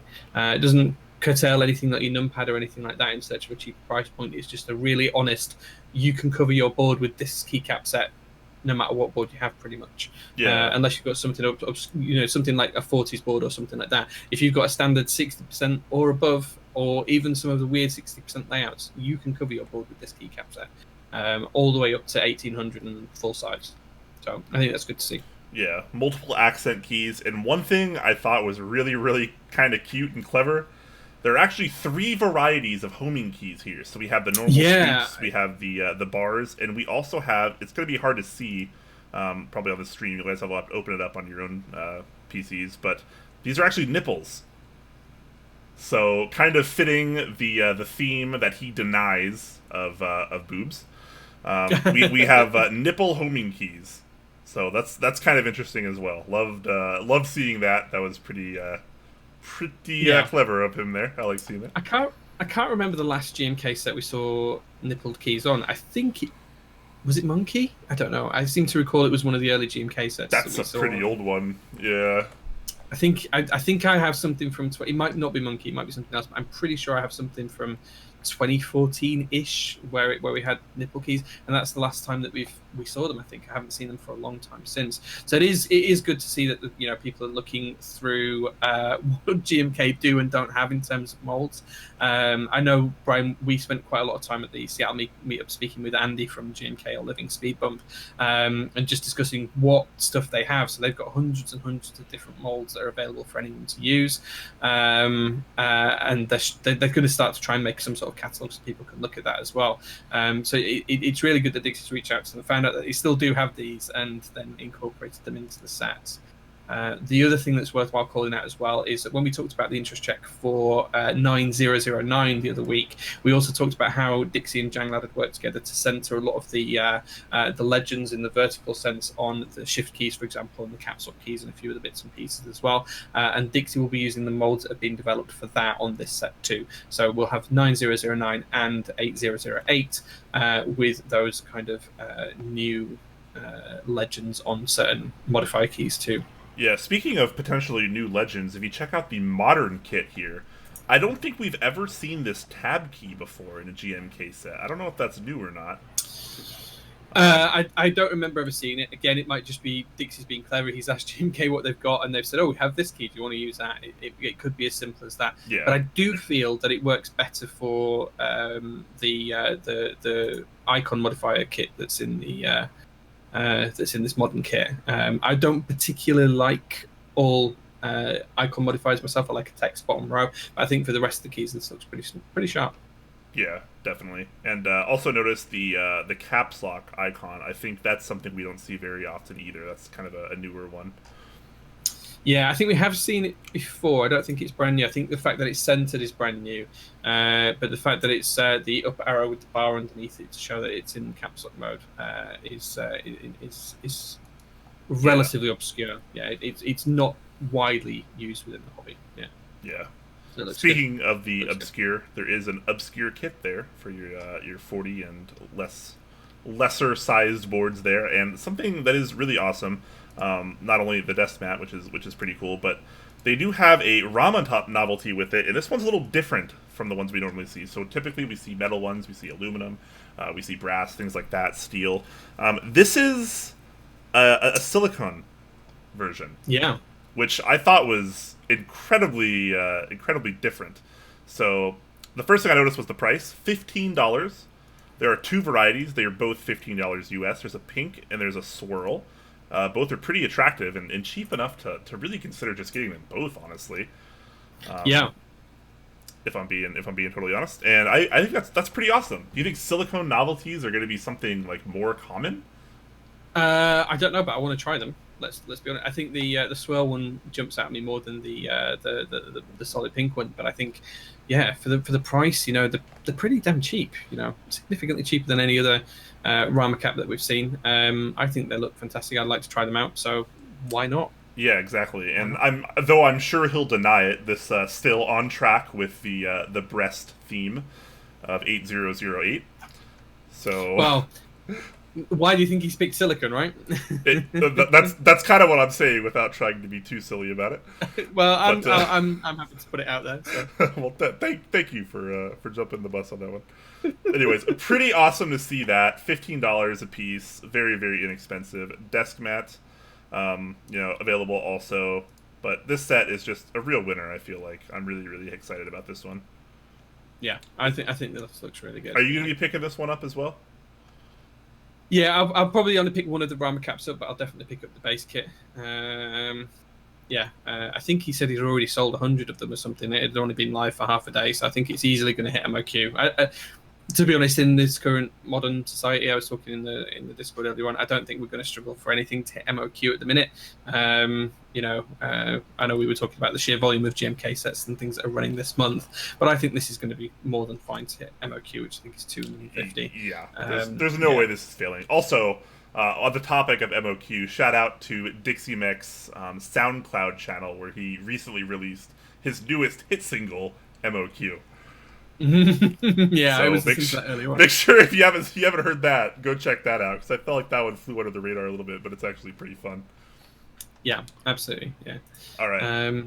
Moving on, I'm not going to play it on stream because if it's the same beat, it's going to get a copyright strike. All right. Okay. Fair enough. Yeah. Okay. That's fair. Yeah. So moving on. I don't want to risk it. It's too risky. It's too risky. Sure. Anyways, let's move over to Canon keys, where the group buy has started for GMK Voyage, another set that's been in the works for a little while. This one coming in at $124 US for the base kit, another pretty attractive price for the compatibility that you get. And there are some optional kits as well, of course, for novelties, some extension kits if you're an ISO user, and a Rama cap, which I'm assuming is brass, based on the price. Yes, the Rama cap is brass. So a couple of things I want to call out about this set is, one, I love the colorway of this. I think the blues work really really well. It's definitely one of the stronger interest checks I've seen this year, and I've chatted to Nasp a little bit about this as well. I really like it. I like the fact that the base kit includes a lot of the standardized keys that you need, so numpad. Again, a little bit miffed that ISO's not in there. I know it was originally when we covered it in interest check, and I was hoping it wouldn't drop out. It did, but it is in another kit, so I can get it. I think in the EU, I think it's like €180, so about $190 to get all of the keys that I would need, not including novelties. So it's a little bit more on the pricey side for me, but I think it's a great set. I think it looks fantastic. Some good renders of it there on the thermal as well. In terms of the theme, guys, just to remind you as well. So this is GMK Voyage. So it's been inspired by Voyager 2 specifically. So these are the NASA missions where we've sent spacecraft flying out of the solar system. So these are on the perihelion right now. They're basically the cusp of leaving the solar system and moving out into deep space, which is kind of really interesting. And that's kind of the theme for a lot of the set and how it's traditionally moving through space. Looks kind of like a lot of the gas giant planets, Neptune and things like that. And the Realm Novelty Cap, actually, the inscription on that and the designs on that is based across some of the designs that were actually placed on the gold plaque that was attached to the Voyager missions, which was designed by Carl Sagan and a few other scientists at the time as well. So really interesting. A lot of deep themed stuff in this one. A lot of nuance to the design and a lot of rationale as to why certain things in there, which makes me love it even more. So I'm really interested in this one. There we go. Yeah. So this is one of those sets where I like the colorway, but I'm not in love with it. But I would consider buying it just because of the theme and the work that he put into it because of the theme. This is like I know not everyone's like me, but when you kind of start to get me emotionally invested in a set, I start to care less about the colors and more about like the feeling behind it. And I know a lot of people, and rightly so, are just like, hey, all I care about is colors. Nothing else matters to me, and that's fine. But it just goes to show you that I think you can sell sets if you actually have some emotion behind them too, and it's not just 3 or 4 colors thrown against a wall. Oh, for sure. Yeah, I agree. And the novelties as well really make this one worthwhile picking up for me. I think it's going to be really expensive though in the EU with the novelties as well. But the Row 1 novelties, they are actually of the Voyager spacecraft, and then there's the rocket. I can't remember the name of the rockets that took them, actually. I can't recall it, but it might be the Saturns. I can't remember.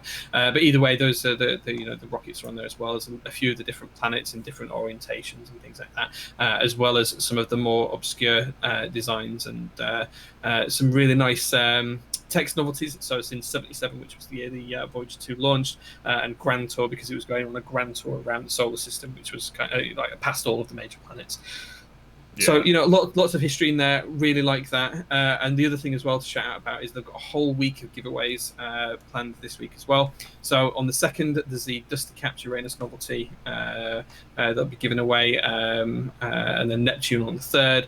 On the 4th, there's a Golden Record Rama cap. On the 5th, there's the Novelties Kit. On the 6th, there's a mission map. On the 7th, there's a pattern desk mat.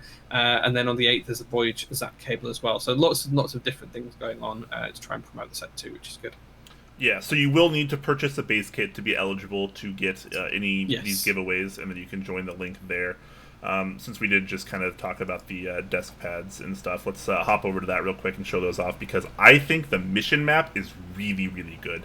This is a desk mat I think is quite successful. I'm not really sold on the pattern one. It looks fine. It looks expected, but the mission map really sells it for me. And I like shout out to them for doing a mouse pad as well instead of just a desk mat. So we see desk mats all the time, but sometimes I don't really like to use a full desk mat. I just like to use a mouse pad. So I like that they're actually having an option for that as well, for a little bit cheaper of a price even. Sure. One of the things I really like on the actual mission map is that on the right-hand side, they've got the timeline of events. So 77 when it launched from Kennedy Space Center, a few other ones, 89 when it was the first spacecraft to observe Neptune, and then 2018 when it crosses the heliopause into interstellar space. As I was mentioned, it was around preferably on the outside of the solar system. It's now into deep space, as we call it, or interstellar space, which means that it's no longer under the influence of the gravity of our sun. Really exciting things, and it's just really nice to have that timeline of the whole mission on there. Just speaking from a science perspective, the fact that we're still getting images back from this mission that launched in 1977, and it's billions of miles away now, is unbelievable, unprecedented, and it's great to pay homage to that with something as simple as a GMK set. Yeah, definitely loving this one. So make sure to check that out, guys. The group buy ends September 1st, so you still got a whole month to get on that. But don't miss it if this is your thing. All right, let's move over to an interest check this time for GMK. Just before we do, shout out to Talisman as well, because he gave a tier 1 sub to Bug Whisper, so thank you very much for that. It's 167, so thank you very much, dude. Yeah, thank you. Okay, sorry, Brian. No, you're good. So interest check here from Oblatsky for GMK Crimson Cadet. which is what I'm going to call a pretty simple set to my eyes, at least. Just kind of a red and white kind of theme with the Space Cadet style legends, which I'm a big fan of. I'm actually using GMK Space Cadet right now. But yeah, not a whole lot to talk about here, other than just the colorway here. What do you think about this one? Yeah. As everyone knows, I've got a special fondness for the Space Cadet Legends from the Hyper 7, which you can see behind me over here. I've always been a big fan of that. I own, the blue and grey set of Space Cadet, so I'm all into that. In terms of the colours, the red, it looks okay. I don't think it's one for me. I was kind of put off reds with ham on. It wasn't quite as nice as I'd hoped when I got it in, IRL and in front of me. But that's a personal taste thing. I would question if this red is crimson. The first thing that jumps out to me is that's a bright red. Crimson's tends to be a little bit more deeper. So I'm not sure where the names come from, because that's not really a crimson red in my head. Well, thankfully for you, he has some reasoning down at the bottom of this post where he quotes someone saying, "You are literally making Red Cadet, not Crimson, I'm just saying." And he says, "That's exactly why I'm calling it Crimson Cadet." So it could just be to, maybe quote-unquote upset some people or something. I don't know. Maybe it's kind of a joke that we're not privy to. You never know. Maybe. You never know. I mean, in my head, it's more of a Scarlet Red as that, so... Yeah, I mean, it seems he's aware of it, because he also says, the red, which is crossed out, crimson, will be matched against Lego bright red bricks. So maybe he's trying to go for some kind of Lego color match here as well. Yeah, and that's an easy thing to do as well, because we all know that Lego bricks are made of ABS, and they use the old RAL colours. GMK vastly prefer using RAL colours because they're easy to match. It's designed for plastics. So I think in terms of the colour match, I think it'll be spot on. It'll be perfect. There'll be no issues with that. I think my challenge is just around the choice of name. I'd probably call it Scarlet Cadet personally or something like that. But, it's his choice. It's his set. Yeah, but we will see this September of this year, supposedly, so next month, and you'll be able to find it at Novel Keys, MyKeyboard.eu, and Z Frontier, and there will apparently be an Oceana proxy as well, potentially, once he stops being lazy, apparently, which is what he wrote. Yeah, I think we also need to see what the kits are going to look like as well. At the minute, we can see that there's 3 different types here. So there's the text kit, there's the icon kit, and there's the text and icon in terms of the modifier keys. But in terms of the rest of the compatibility, there's not much information there. We don't know what the 65% Sangam bottom row, all of that kind of stuff looks like. So we are waiting for more information on them as well. Definitely. This is more of just like he's choosing between what kind of mods he wants, and he's kind of leaving it up to other people as well. He does say that in the past he has kind of overused text-only mods. A lot of people like that. Some people maybe not so much. So he's kind of letting people decide whether they want text icons, text mods, icon mods, or the combination of the two. Yeah.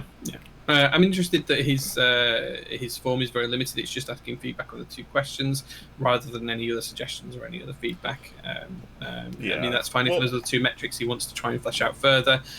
Maybe perhaps he's going to run more forms, or maybe he's just making his own decisions in terms of the rest of the kits. I think that's probably how it is. I mean, Oblatsky's kind of designed several sets at this point, and he's very in with a lot of other designers. He kind of has a very clear idea of what he wants to do, and he's not really going to let anyone change that, I feel like.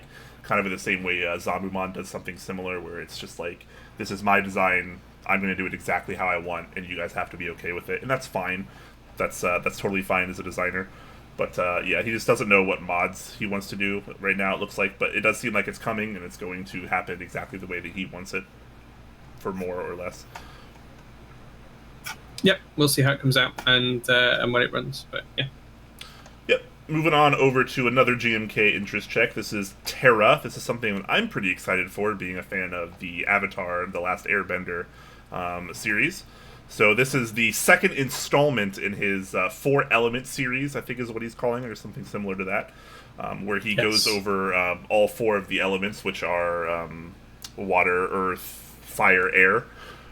So this is the second version, so we can already presume there's going to be a fire and air set coming after this. But I think he's already said that they will be. Yeah, well, I mean, it's pretty obvious one way or the other. But how do you feel about these colors? So I like the idea of the theme. It's one of the few kind of I'm not sure if it classes an anime or what it classes, but it's one of the few kind of things in that vein that I'm aware of. As I said when we saw Mizu, I kind of understood Avatar and all of that kind of stuff. It's something that I'm aware of and I've seen and enjoy. In terms of the colorway, I think it's okay. I'm not sure if the green's really for me, but I do really like the grey accents that you can see in the base kit as well. The novelties are on point. I think the novelties are really, really good. There's a lot of thought and design gone into those. I think the set will do well either way. There's a lot of coverage and a lot of support in the base kit, very similar to the Dixie set, the A008 set we looked at as well. So there's an awful lot of compatibility there. I'm just not sure it's personally for me, this particular set. I think the green's slightly a strange shade. I'm not quite sure how to describe it, but I just don't think it works for me. But I can see that a lot of work's gone into it. Yeah, fair enough. For me, this is an insta-buy, just because I absolutely love the colorway. I actually think the green works out really well for me here. But also, just, again, loving the theme, love Avatar. I picked up Mizu, I'll pick up this, and I'll probably pick up Fire and Air, too.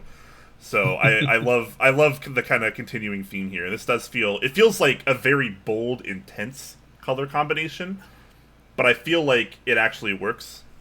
And I do like I don't like all of the novelties, but I like most of them. Particularly I like the Toph novelties. That's pretty cute. And I think the kit layout's pretty good here. This is going to be run through Dixiemech as the US proxy, I believe, just like Mizu was, and presumably the upcoming 2 sets from him as well. So that would stand to reason why the kit breakdown might be very similar to what we've seen from previous sets already and other interest checks that he's doing at the moment. Renders on point. I'm pretty sure this is ABEC, if I'm not mistaken. It is, yep. Yep, so awesome stuff there. Stunning renders. Yeah, stunning. Yeah, I really enjoy looking at ABEX renders here. So, pretty good stuff, guys. Just on the render stuff, I have to say that in the past 4 weeks, we've probably seen ABEC and Max Surfy come out with some of the best renders the community's ever seen. ABEX are always really crisp and clean, and they take what people like Janglad and Oblotsky do to kind of the next level. Max Surfy's got kind of more of an artistic style, but yeah, I think we're starting to see people up the game in terms of the renders. So I'm really excited about that. Yes, very, very high quality. One of the interesting things as well on this, and some people may have noticed it, I don't know if you did, Brian, but interestingly, this also has the centered modifier icons that we talked about that Janglad and Dixie have developed as well. So when we look at a lot of the sets, those are the centered legends on there, so I'm not sure if you noticed that or not. I didn't notice it at first, but now that you say that, I can definitely see the difference. And again, running through Dixie, this totally par for the course, and it makes sense. Seeing that, yeah. Interestingly, just on that as well, when we were talking to Andy from GMK or Living Speed Bump, so Brian and I sat down with him, we had a beer, we had a chat about a lot of different things. One of the things that Andy did explain to us is that when these modifier keys are produced and the molds are produced by Dixie and Janglad, that will become the standard for sets going forwards, because GMK vastly prefer them as well. They think the look and feel of them is better, so they will become the standardized mods, unless people choose to use the old style ones. You would get these ones by default, because that's going to be the new standard going forwards. Which is great. It's fantastic for the community. Really, really good. And the reason that those are becoming open as well, so just because a lot of people get concerned about using other people's molds and things like that. So just to be really clear, that the GMK stance on this is that if it's a language or if it's a standardized modifier, then it's for anyone to use. So for example, Korean or Arabian or any of the other molds that they've got, anyone can use those. And if you create new molds for a new language, you can't have specific control over those. So if you did French and they didn't have French already, unless it's a language that you create, I imagine. Which yes, correct. I was going to touch on that. So you're absolutely right, Brian. So if it's a made up language, so if you did so for example, the ones on the Cadet ones are based on the old Lisp ones, but Oblotsky was the guy who designed that for GMK. That's not a language that's spoken in the world. It's not a public language as such. It's kind of like an owned thing. So those would still remain limited. But any particular language that is widely spoken around the world, and GMK already have the mods for, if you have them created, they would be open for anyone to use, which is the right way to do it. That's why we see so many hiragana sets now, because the molds are, they got produced for laser, I think, and then anyone can use them afterwards. So we've seen them on Cerakote and a few other sets as well. So anything like novelties, of course, they're going to be copyrighted by the owners. Well, not copyrighted, but they're going to be owned by the owners of those molds. So, for example, the novelties that we see here, you wouldn't be able to use those because they're owned by Ren, ultimately, as the designer of the set, and the vendors that run the set as well. So, yeah, definitely. Well, definitely looking forward to this one. Hopefully that this comes out in the very near future. I'm actually curious if we have some kind of estimated date here, because I didn't see anything on this thread. No, I was looking through. I haven't seen anything. I haven't reached out to Ren. I've not chatted to him for a little while, actually, since just after Peaches and Cream launched. But yeah, it'd be interesting to see when this is going to launch. I think we've seen an awful lot of GMK sets run concurrently these days. This is probably going to be early next year, maybe I'd hazard a guess at. I don't know anything for certain, but it'd be interesting to know. Yeah, definitely. All right. Well, moving on to something that is already in group buy format is GMK Missing Keys. So this is a set that we talked about a little while back, which basically gives you compatibility for your vintage cherry sets, your OG cherry double shots in particular, from existing boards. So a lot of times you won't have all the keys you need to bring that to a more modern layout that you might prefer, and this aims to fix that. Yeah, absolutely. So a lot of people struggle when they're taking those vintage cherry sets and putting them on a modern board. You don't have a 1.75D shift, for example. That's a really hard key to get hold of. A lot of the old boards tended to be, they tended to have row 5 bottom rows, but they only tended to have the 1.5U mods, and there'd be wing keyless layout, which meant that if you wanted to do it on a modern board that had a 1.25 and 6.25 bottom row, you couldn't do it because they just didn't exist. Now Carbon has made the molds for 1.25U keys on R5. Those are now publicly available. You can now utilize that, and these are all included in this set, as well as some other keys as well. Effectively, you've got enough modifiers within this set to almost create a set that you just need to put some alphas in, depending on what kind of layout you're trying to do. But as well as then expanding on that, because these boards tended to be 1800 or TKL or full size, it's also got now compatibility for things like split right shift and 65% keys and split backspace as well. So this is a really good kit to help you flesh out any of those vintage cherry double shot kits you've got as well. Whether you've got an ANSI one or an ISO one, this will help you make full use of it on more modern boards. So it's a really good step in the right direction. It's dead cheap as well. It's €44 in the EU. I think if you look on Canon Keys, I think it's $49, which is about probably equivalent. Pretty cheap. So yeah, it's pretty good. Pretty good. Definitely pretty cheap, yeah. So if you're in America, you can hit up Canon Keys for that, like that link I just showed you. And there's also an Asia proxy as well over at Ilum KB. So, yeah, pretty cool stuff there. Yeah. Let's move over to another interest check, GMK Sharkbait, which is something we don't have a ton of info for. This seems pretty rushed. The theme here is that it's Shark Week on the Discovery Channel here in America, at least. And this guy was inspired to make a shark-themed set, which is not the first shark-themed set we've had. We've had Hammerhead not only run an interest check, but start in group buy and then cancel due to other reasons. Yeah, that is going to rerun shortly as well, so it's just worth watching that. Yeah. Yep, definitely. So, Sharkbait. What do we think about what we know about Sharkbait? The very limited amount of things we know about this. Okay, so what we don't know so far is what kind of compatibility or base set it's going to have. What we do know is it's going to be GMK if it runs, and that effectively it's got 3 different colours within the kit. So it's got a kind of a mid-tonal blue, it's got a light cyan, bluish-greenish colour, and then it's got white accent keys. Now, the idea behind this one is it replicates a lot of sea-based talk, so you've got different blues to replicate the sea, the white to represent the cresting of waves and things like that. Other than that, that's kind of all we know. There's one render and one 65% layout shot as well. I don't think there's enough information to be 100% certain about what's going to happen with this kit. I don't think there's enough detail for me to make a decision around whether I like it or not, because I don't think that renders a particularly good quality. I think there's definitely potential there. I'd like to see, what's the base kit look like, what they kind of wanted to do with the kits. What does it look like on some more popular boards with correct color correction as well? Because when you look at the top-down view and the actual render, the blues are very, very different. So it'd be interesting to see which one's closer to what the what Wavestone die is trying to go towards.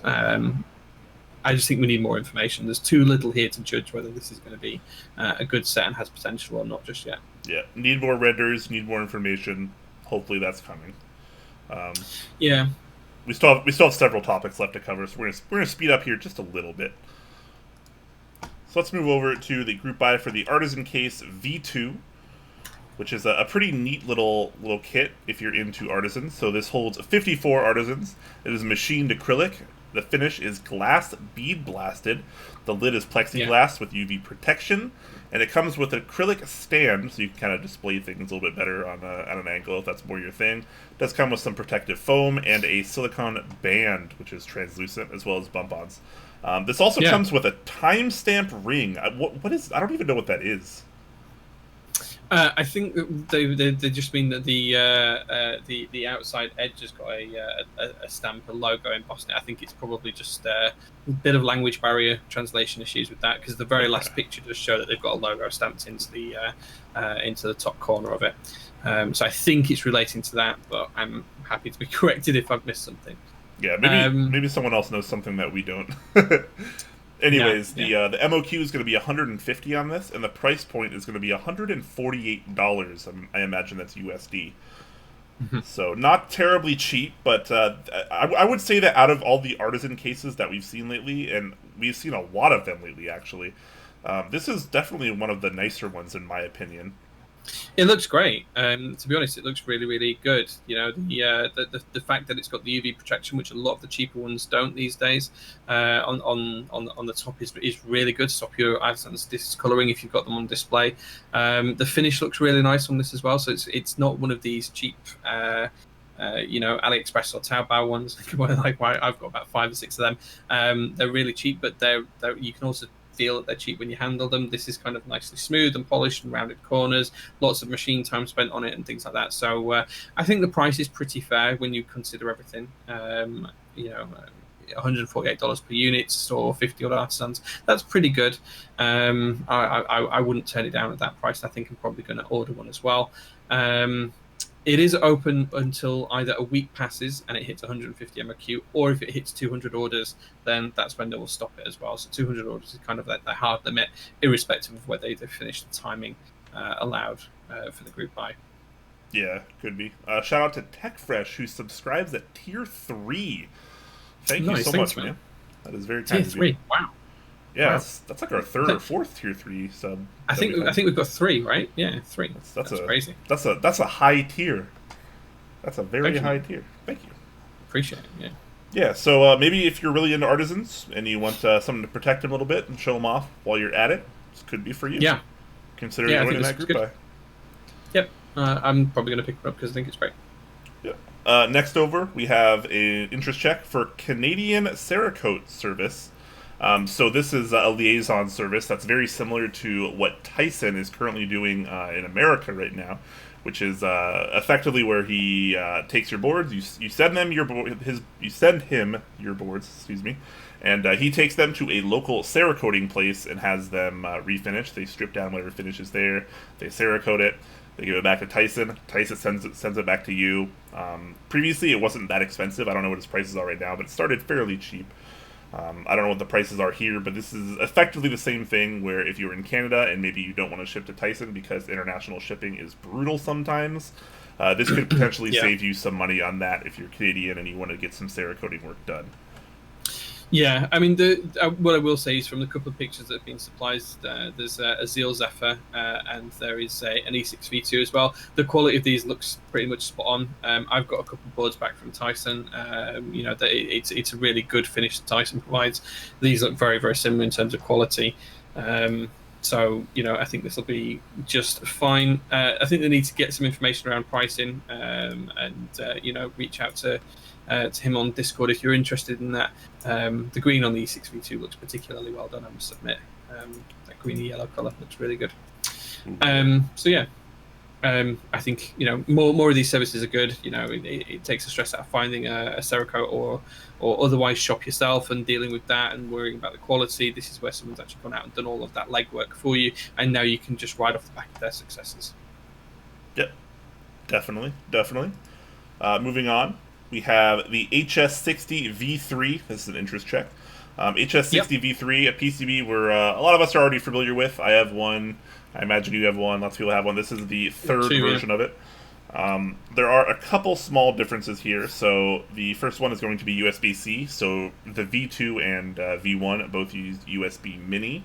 This one starting to move into the future, which is now kind of the present at this point, with USB 3. And this one also includes pins for underglow, which is pretty cool. So if you want to have the underglow as well, then you can have that. You can just break out from it. Yeah, that's well. Yeah. Yep. So the big change of all of the three for this one on me is the fact that there's a lot of, a handful of the round one ones did suffer from power drain, depending on if they were used via laptops or if they were used via hubs and things like that.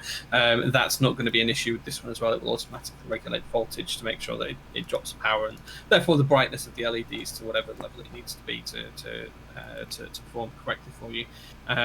So this is definitely going to happen. It's being run by MechBoards in the UK. I suspect Novel Keys is going to jump on this again. I know Mike was the US proxy for this last time. If you guys liked the previous versions, then feel free to jump in on this one because it's always a good solid PCB. Yep. And of course, just like the V2, this does support VIA configurator. So Yanko worked hard to get that ready. Yeah, that's always a plus in my eyes. And last on our news doc, we have a group buy for the Seaside, which is a keyboard wrist rest, which I know you're pretty partial to, Jay. Yeah, I do like the look of this. I think it's really good. So these are wrist rests made with just resin plastics as always. They're being dyed and had sand added to them to give them that kind of beach feel. So they have real sand embedded in these to give that whole kind of vibe and that kind of look and feel. So it looks really, really good. Made in Vietnam. So I'm hoping they use Vietnamese sand straight from the beach. That'd be great if they did. Adds a real genuine touch to these. But I think they look really good. I think they're very well done. Clearly quite artistic. No two will ever be the same, just from the nature of how they're produced. So I'm probably going to pick one of these up. I think they look great. Yeah, not too bad, honestly. The pricing, it may seem a little high, but you got to remember these are kind of a handmade and hand finished product, so a little bit of labor actually goes into this. So it ranges from $74 to $84 depending on what size you want. There are 3 basic sizes: small, medium, and large. Small being for your 60%, medium being for your TKLs, and large being for anything larger than that, basically, such as full size 1896 key. And those are 30, 36, and 44 centimeters, respectively. So pretty cool stuff there, honestly. We've seen a lot of really cool wrist rests the last year or two. I feel like I really like. Yeah, I think this is it's interesting to see because more people are getting into the hobby now, more people are looking for wrist rests. One thing to call out though, guys, is this does finish on the 4th of August. So if you do want to join this, you've only got a couple of days left to do it. It started on the 27th, finishes on the 4th. And they may close the group buy sooner than expected if they hit whatever their hidden MOQ. So if they get too many orders, they will close the group buy early. So if you do want to jump on this, the sooner the better, I think, as well. Yep. Definitely. And speaking of awesome things, the sponsors of Top Clack that help us do the things that we do, I think they're pretty awesome personally. And we're going to start out with... Really? I was playing... I was being silly. Oh, man. Yeah. In before we're dropped by all our sponsors. No. Mike and I had some really good chats and things, so I think we're all right. Good. Yeah, that would sure show us. Anyways, starting out with Zeal Generation, we have the usual suspects when it comes to all of his very popular switches, whether you want linears or tactiles or silent variants of either one of those. He's got you covered. They're very good switches. I use them quite a bit, honestly, and they're some of my favorite switches. Honestly, the Zeal V2 is currently my favorite switch on the market. So right. Make sure if you haven't checked those out, maybe give them a chance. They're a little expensive, but I think you often get what you pay for in this kind of V2 scenario at the very least. And while you're there, you can use our affiliate link. You can pick them up at zealpc.net/topclack. That'll be an affiliate link that'll give us a little bit of a kickback. Doesn't cost you anything, of course, but helps us out a lot more than you might think. So please consider that if you decide to buy some Switches soon. Yeah, excellent. Moving over to our second sponsor of the night, I had the pleasure of meeting the gentleman behind this store last week. We had a few beers and a bit of a chat. He's just as much of a gentleman in real life as he is online. It is the wonderful Novel Keys. So just a reminder to start, if you are interested in GMK Dots and GMK Vaporwave, they do close tomorrow. So now you're in the last 24-hour period to be able to join these. So do consider joining them if you are interested. I think Dots is very close to 1,000 units, probably will be with extras. Vaporwave isn't so far off either, so both of them can make huge numbers. So please do join those if you are interested. If switches are more your thing, then take a look at the inks range. The inks seem to go out of stock pretty quickly, so I'm not sure what the current position is. It might be quite close to those disappearing, but Mike does now have those coloured inks in stock. So I covered these on a build stream about 4 or 5 weeks ago now. There are the coloured inks available. I've just picked up some red ones. So if you want clickies, you've got the blue. If you want a lighter one, you've got the reds, which feel almost the same as the standard ink switch, just a little bit lighter. And then you've also got the dustproof yellow version as well, which is slightly shorter on the travel. In terms of the bottom out as well. So do check those out, guys, if you're interested in ink switches, which I think a lot of people are these days. So have they sell out quick.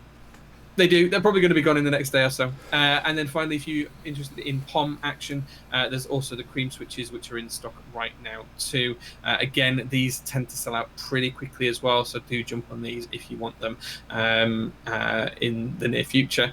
And as always, if you do want a small discount, then you can check out our promo code, which is Clackers.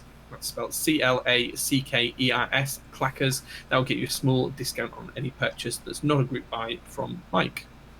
Yep, absolutely. So make sure to show him the love. Get him on that GMK Dots or Vaporwave before it ends tomorrow. Yeah, maybe pick up the Gator Ron. I know. I was going to mention plushie. this, but I just grabbed one of these. How cute are they? He had one at the meetup, and it was freaking awesome, man. It was so cool. I loved it. Yeah, and I'm not sure I should say this, but he was been teasing more plushies in Discord earlier on today. So maybe a certain range of stickers that's available on his site might be being turned into plushies too. I won't say any more than that. But yeah, do check this out. Next up, we have Input Club over at Kono.store, and they have a few epic things going on right now. They do have the Max Keys Berserk 2.0 that they actually just started up. If you're a big fan of Evangelion, then that could totally be your thing. They do have White Foxes and Night Foxes in stock. They're finally not sold out anymore, so you can check that out if you want something a little bit more entry level. That's still pretty elegant and nice. And their big draw right now is the Keystone series, which actually has some additional incentives that they've recently added. So you can actually pick up one at a slightly reduced price. You get the TKL for $129 right now instead of $149, and you can get the full size for $159 instead of $174. So you get a little bit of a discount if you want to pick those up. These are, of course, using that new kind of Hall effect analog switch that they've been working on for a while now with Kale. Really interested to try these ones out. Hopefully we get our hands on a prototype. That's the real goal here. But this is looking like a really cool piece of technology, so I'm really looking forward to this. So make sure to back that if you haven't already, and that's something you're interested in. Yeah, I was nagging Kevin and Yanbo at the meetup about sending us one of these boards, and they kind of grudgingly agreed that they would do at some point at the end of the day, but I think they're waiting for some more robust prototypes. So I know you had that chat with them as well previously, so yeah, excited to see that. Moving on to our next sponsor of the evening, it is the wonderful KBDfans. So if you are in Asia, these are the Max Key set that we talked about a second ago, Berserk version 2, round 2 is also there as well. They're the proxy for Asia, so if you are interested in that set and you're based out in that part of the world, do feel free to have a look at this and maybe pick it up. I think round 1 was really successful, it looks really good, so I'm interested in that. And there's a lot more support in terms of the key set as well this time around, now that Max Keys have expanded their mold selection, so lots of choice there. Big shout out as well to KBDfans for lowering the point of entry. There's a ton of different simple kits, a lot of entry level kits and mid tier stuff. If you're interested in that kind of thing, feel free to go check those out. A special shout out to the KBD67, one of my favorite boards of 2018, just in terms of the price point, bang for buck. It was one of the greatest boards out there last year, and it is getting a redesign in the near future as well, so take a look at that. And finally, a big shout out to the second-hand market as well. If you are looking for something that's a little bit of a bargain, they do have a lot of different boards that pop up on a daily basis on here that maybe have some slight damages or maybe have some slight parts missing, little bits like that, but you can get an absolute bargain of a board for a great price. So feel free to check that out if that interests you. Yep, and last but not least, we have the wonderful Dixiemech, where you can find all sorts of cool things going on right now, including, but not limited to, a GMK 8008, like we had just talked about earlier. You can get up on that $130 base kit, good compatibility, awesome looking set, awesome looking extras as well, the silicone Rama caps and the desk mat as well. Pretty cool stuff going on right there. They also have a collaboration with Salvan going on right now, and I'm gonna try to find it. I should have had it tabbed earlier, and I feel stupid that I didn't already. But I don't know. I think it's under the. I'm gonna hope it's under the group buy section, so I don't look too stupid. Come on, one time, don't make me look too dumb. Where do I find this? Crap. Oh, here we go. They are down here. It's really far down. Okay, so the Salvan caps, so you get the really, really epic line of caps here, I think look pretty darn awesome. There's the ZZZ, there's the UU, and then there's the alpaca corn, I think is what they're calling it, which is the kind of unicorn alpaca hybrid. They're really adorable. So definitely you can get up on these caps right now. Pretty awesome stuff there. Love seeing that. I didn't even join SA Bliss because I'm not really much of an SA kind of guy, but I really, really like those novelties. And I feel like I might have missed out. I feel like I should have bought the set just so I could use those novelties. Well, I am tempted to reach out to Salvan, as we talked previously. Maybe hook ourselves up with something a little bit more top pack orientated in that style. So we'll have to look out.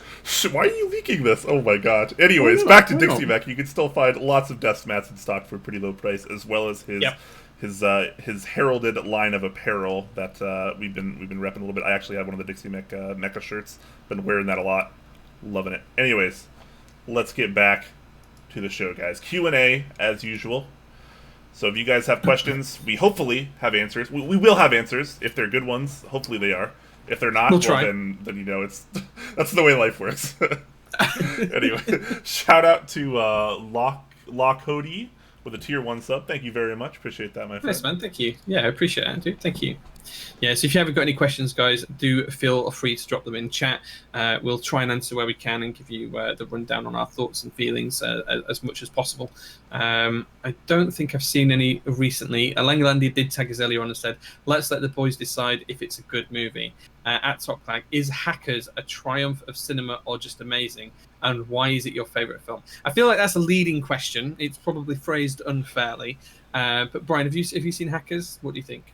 Am I going to get grilled here saying I've never seen Hackers? What? How have you never seen Hackers? Can we move on to the next question, please? No, we can't. I've never seen Hackers. I'm sorry. I've never seen Hackers. It's. I wouldn't say it was a triumph of cinema. I think that's a very strong way of putting it. I think it's a good film. It's not my favourite film, but it's a good film. No. It's good. Brian, you should watch it. Everyone unsubs because I've never seen Hackers. All right. All right. Fair enough. Speaking of subs, Dragman as well with the Twitch Prime sub. Thank you very much for that, dude. We really appreciate all the subs and the support that you guys show us. Talisman Solution has a question. He says, did you let Jay drive your new car? Yeah, I drove it a little bit. Brian was asleep on the first day. Yeah, I moved it across the parking space. Yeah. I was going to take it for breakfast as well, but I decided to walk in the end, which apparently isn't done in America. I think Josh drove my car more than I did. Yeah, I think yeah. So a few of us drove the car. Yeah. I was like, I hate driving in Seattle. Someone else drive, even though it's my car. Yeah. Oh man, yeah, it is what it is. Pluto asking, what do you think it'll take for a GMK set to not hit MOQ nowadays in this point in the hobby? Man, Jay and I were actually talking about this before the show too. Because there's so many GMK sets running lately, and it seems like every month. And actually, there's actually a Google Doc with kind of like a slight calendar which shows like what's slated for each month or whatever. And there's 10 sets supposed to be ran in August. 10. Yeah. That is crazy. That is a set every 3 days. And I think that moth is back. You got to attack it, Jay. This is the little one. The big one's not here yet. Baby Mothra. The baby Mothra. Yeah, the baby one's fine. Anyways, so many sets running these days, and it's like, is there going to be a point where there's X amount of sets ran per month, and people just can't buy them anymore? Is there going to be like 12 sets a month, 15 sets a month, 20 sets a month? How many sets per month do we have to have before people are just like, okay, I'm not buying stuff anymore, and we start to see drops in the units sold? I think there's a couple of ways this could go. I think and Brian's articulated one of the ways. Effectively, the bottom will drop out of the market, and there'll be too many sets run, and you can't join them anymore. I mean, if you work it out, there's 10 GMK sets at $120 average price. That's $1,200. No one can buy all of the GMK sets anymore. Going back, there were people like Olivia and Wodan and myself who used to jump on pretty much any key set group buy because there was only 1 or maybe 2 per month. Now that there's 7 or 10 or 12 per month, the market's fast changing. And I think there's a couple of reasons why things are doing better this year than they did last year. So right at the end of last year, for example, we had the MG, which is a great set. Brian and I both loved this set, but it barely made MOQ. It just scraped over the line. It was really at risk of not making MOQ. And when you look at this year, I think the first big set of this year was Bento, which was a bit of a kind of surprise. I know, Brian, when we talked about it on the show and went into group buy, we both liked it, but neither of us saw that it was going to hit 1,000 units outside of mass drop. That just wasn't heard of. It was brand new. It was the first time it had ever happened. Took us completely by surprise. But from there, we've just been going from strength to strength to strength to strength. Everything that's been run this year has made MOQ. I can't think of one particular GMK key set that hasn't made MOQ in 2019. Yeah. Which by itself is impressive as hell. And if you look at the number of sets that hit 1,000 units, such as Minimal, Bento, I think Miso was really close to that as well. I think Metropolis wasn't far off. Metropolis cracked 1,000. Yeah, so there you go, guys. There's been a ton of sets that have hit 1,000 units. These are all outside of mass drop, which is incredibly impressive. But then when you consider that there's probably been 15 or 20 sets that have, hit 500 units, it's absolutely insane just how much the market is driving GMK sets and SA sets as well. If you run an SA set back in 2018, you would have expected to sell maybe 200 units. In fact, SA Olivia struggled to sell out in terms of a private group buy before it was made public. When it was made public, it went very quickly, but there were people who didn't buy it in a private group buy. And then you've got things like SA Bliss, which is running now, broadly similar in terms of colorways, but a very separate set, and it's selling 700 units. The market is just grown exponentially. And I think there's 3 reasons for that. I think firstly, it's the fact that the community's got bigger. The actual physical number of people in the community and in the hobby now has vastly grown and exceeded what we saw in 2018.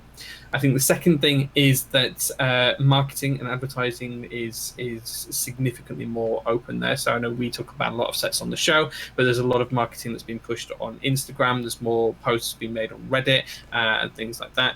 And then the final thing I think as well is that most of the sets these days are run through vendors, and the vendors are making some really savvy and conscientious choices when it comes to which key sets to run and which ones to turn down. And historically, these key sets would have been run by members of the community, the regular Joe blogs, the me's and news of the community, rather than going through a vendor. And I think that transition as well from individual run group buys to vendor group buys with proxies around the world just opens it up. It gives people more confidence for a start off. It gives vendors more choice in terms of which sets they want to pick up, and they can decide together between the multiple proxies which sets are the strong sets and the ones that are likely to crack MOQ. And then the third one is it gives people much more marketing opportunity as well, because it's easy to have a combined sales kind of agenda to try and push those sets. So all of those things are meaning that there's basically 2 outcomes here. Either we'll continue to see growth and then it'll tail off and we'll kind of see a horizontal where we see an average of 7 or 8 GMK sets run every month, and that's fine and the community works with it. Or alternatively, we'll see it push and push and push, and eventually we'll hit the straw that breaks the camel's back.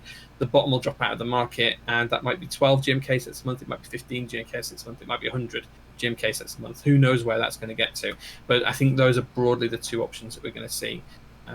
Realistically, I don't see anything failing to hit MOQ anytime soon. I think the community is carrying everything really well. Nothing's struggling.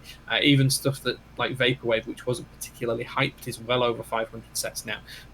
So I think the vast majority of stuff is going to easily make MOQ, especially when you look at things like Handabate, which sold 230 units. It was almost at 250 units. It would almost have made custom color MOQ, and it's the most divisive key set that's been created ever within the community. I think it's fair to say. It's got to be the key set that has received like some of the most hate, aside from maybe Rainbow, and it still sells well over 150 units. Well, to be fair though, Rainbow made MOQ as well, which was 250 units at the time. Yeah, I later learned actually that Rainbow was really, really popular in the Eastern communities. Yeah, so I don't usually sell things for profit because I don't like to do that. I like to sell things at what I bought them for. I bought Rainbow in the group buy, and I was offered $500 for it, and I just accepted that straight away. This is a long time ago, and I'd literally put the key set on one keyboard, took it off, and sold it. And people went absolutely nuts for it in the Chinese community. They really like it. So yeah, definitely. I am me, you are you is asking, what was the biggest/best surprise at Seattle for you? I'm gonna save all of my Seattle talk for tomorrow, when we'll be doing a kind of recap. But Jay will not be there for that, so obviously Jay, feel free to answer all the Seattle questions for you now. Sure. Yeah, I can answer that. So the biggest and best surprise at Seattle, I think the biggest thing was meeting some of the people that I've known in the community and never had a chance to speak to. So big shout out to Dixie. Hanging out with Dixie was amazing. Hanging out with Mike was amazing. Everyone who was at Mod House, everyone who I spoke to, even Ryan Bauer spent 20 minutes just chatting away to me around, random inconsequential stuff. It was great to just meet all of those people in the community. Melissa from Signature Plastics had a good chat with me. Andy from GMK. It was just really good to meet all of those people. I am me, you are you. We had a chat over a beer for quite a long time in Mod House, as we called it, our Airbnb. So the biggest thing for me was just meeting all of those people and actually coming outside of the UK and meeting a lot of the US folks as well. So I can't mention everyone by name because there's too many of you. UPass and everyone else. UPass is really handsome, by the way, like really handsome. It's like uncanny how handsome he is. So, I don't understand why everyone in this community is so attractive. It's like the weirdest thing. Yeah, it's crazy, right? There's me sat here being the ugly old Brit, and there's everyone else out there looking like Adonis, and everyone's like a crazy. model. I think the actual biggest surprise was how good looking UPass actually is. I think if I had to pick one thing that was the biggest surprise, that would be that. If I had to pick one person who I was most excited to speak to, it would probably be Bauer, just because of his community status. And the most fun thing was just meeting absolutely everyone and chatting to everyone about everything. I know I met up with Langelandia. We actually met up with Langelandia the day before and went for lunch, and we went to a brewery as well, right? And a distillery. Just amazing. A distillery, sorry, yeah, as you guys would call them. Just loved it. Absolutely loved it. It was a great time. So nice. Yeah, nice. Gio's asking, who's the best person at Mod House? There's only one correct answer. Ray. Yeah, it's me. Well, Ray and Jay. I don't know. Everyone except for Gio. Best. Yeah. I could see what you were angling with there, Gio, and no matter what you expected, Brian and I were not going to answer that. So, sorry. Yeah. You didn't even say goodbye, man. You disappeared in the morning. You were gone. I'm okay with him not saying goodbye to me because that would have meant he had to wake me up at like 6:30 a.m. and I went to bed at like 5. So please don't do that. So actually, I applaud Gio for not waking people up. Fair enough. Next question then is Ornery. He says, do you think high demand will mean cheaper and cheaper sets as the years go on? So I think the thing you have to consider around price is that we've probably hit bargain basement in terms of the pricing of key sets. So there's a couple of different ways of you can badge up a key set these days. You can cut out numpad and everything else, or you can do something like a really strong base set that we've seen in 8008 and things like that. We're about to see in Violet on Cream, which we'll talk about on next week's show because that's about to go live. Violet on Cream for me has one of the strongest base kits we've seen this year, and it's a really good price. So I think whilst we'll see some tweaks to price, and that will depend on vendors and markets and exchange rates between dollars and euros, which is where GMK are based and things like that, I think that we probably won't see anything drop too far below the $99 range for what we class as a full key set. And that's mainly just because of the cost of plastic, it's the cost of production, it's the cost of hitting MOQ, it's the cost of all of the logistics in the back end, and so on and so forth. Where I do think it will see an impact is I think we'll see an impact in the aftermarket. So what we will see less of is flip sets. So because everything's making 500, 1,000 units now, and there's nothing really that's barely making MOQ. For example, Olivia was, it's behind me on the wall. It's here somewhere on the wall. That was everyone's darling set of 2018. It was the most favourite set in 2018 when Dixie did the Mech Madness for March this year. Everyone absolutely loved it, but it barely scraped 250 MOQ in group buy. If that hadn't been run then and it was run now, I don't have a doubt in my head that would hit 1,000 units because everyone loves it. Yeah, and I bet the round 2 will probably sell 1,000 or more units too. Yeah, if it hits 2,000, it's not going to surprise me because it's such a good set and such a loved set. But what I do think that having that many units of stuff out there will mean is that the prices on the aftermarket will be lower and things will tend to hover around group buy price and not be, like a Cerakote where it's selling for $600 for base set when it's actually, $180 when in group buy or something like that. I think that's what we're going to see. We're going to see that reduction in the aftermarket that will level out because there's just so many units out there. Now, the other argument to that is as we're hitting 1,000 units or 500 to 1,000 units on average for keysets now, if the community grows, will that generate demand further in the future? Who knows? But I suspect, for me, that's where the community is going to go in terms of pricing. Yeah, that's pretty fair. Gio was saying we're wrong. It was Kathy. No, of course. Yeah, no, to be honest, yeah, we should have voted for Kathy. Yeah, I agree. Yeah. She was absolutely legendary. She tidied up the whole house on her own on the final day for us, and we had to do basically nothing before we checked out the Airbnb. So thank you very much to shout out to Kathy. Yeah, and the ice cream cake as well, which we left in the freezer. Oh, did we? Yeah. Oh, well, I couldn't have taken it with me anyway. I think it's okay though because we also left a bunch of beer in the fridge that we just couldn't carry. Then, yeah, I'm just like, well, the guy that owns it could probably just drink that and it'll be okay. Yeah. Okay, Gio. Yeah, you're right. It was Kathy. She was the best in there. She was the best of us. Yeah. Yeah. Anyways, 10 Strong asking, where's Black Lotus, which is a GMK set that's been an interest check for quite a while. I think that's supposed to run this month or next. This month, I believe. If I'm not mistaken. August. So I think that's supposed to be pretty soon. TechFresh asking, any hope for the ZZ96 round 3 group buy to ever finish? Lunaris Dream, where are you? That's a throwback, man. I'm pretty sure I used to moderate. I'm pretty sure I used to moderate Mech Market with Lunaris Dream like 3 years ago. I remember he had a bunch of issues because he was traveling with school and something happened and he just could not finish the group buy. And I don't know if it'll ever finish. That's a pretty old group buy. Wow, I didn't realize it was still going on, to be honest. So yeah. Yeah. That's actually we're caught up on questions too.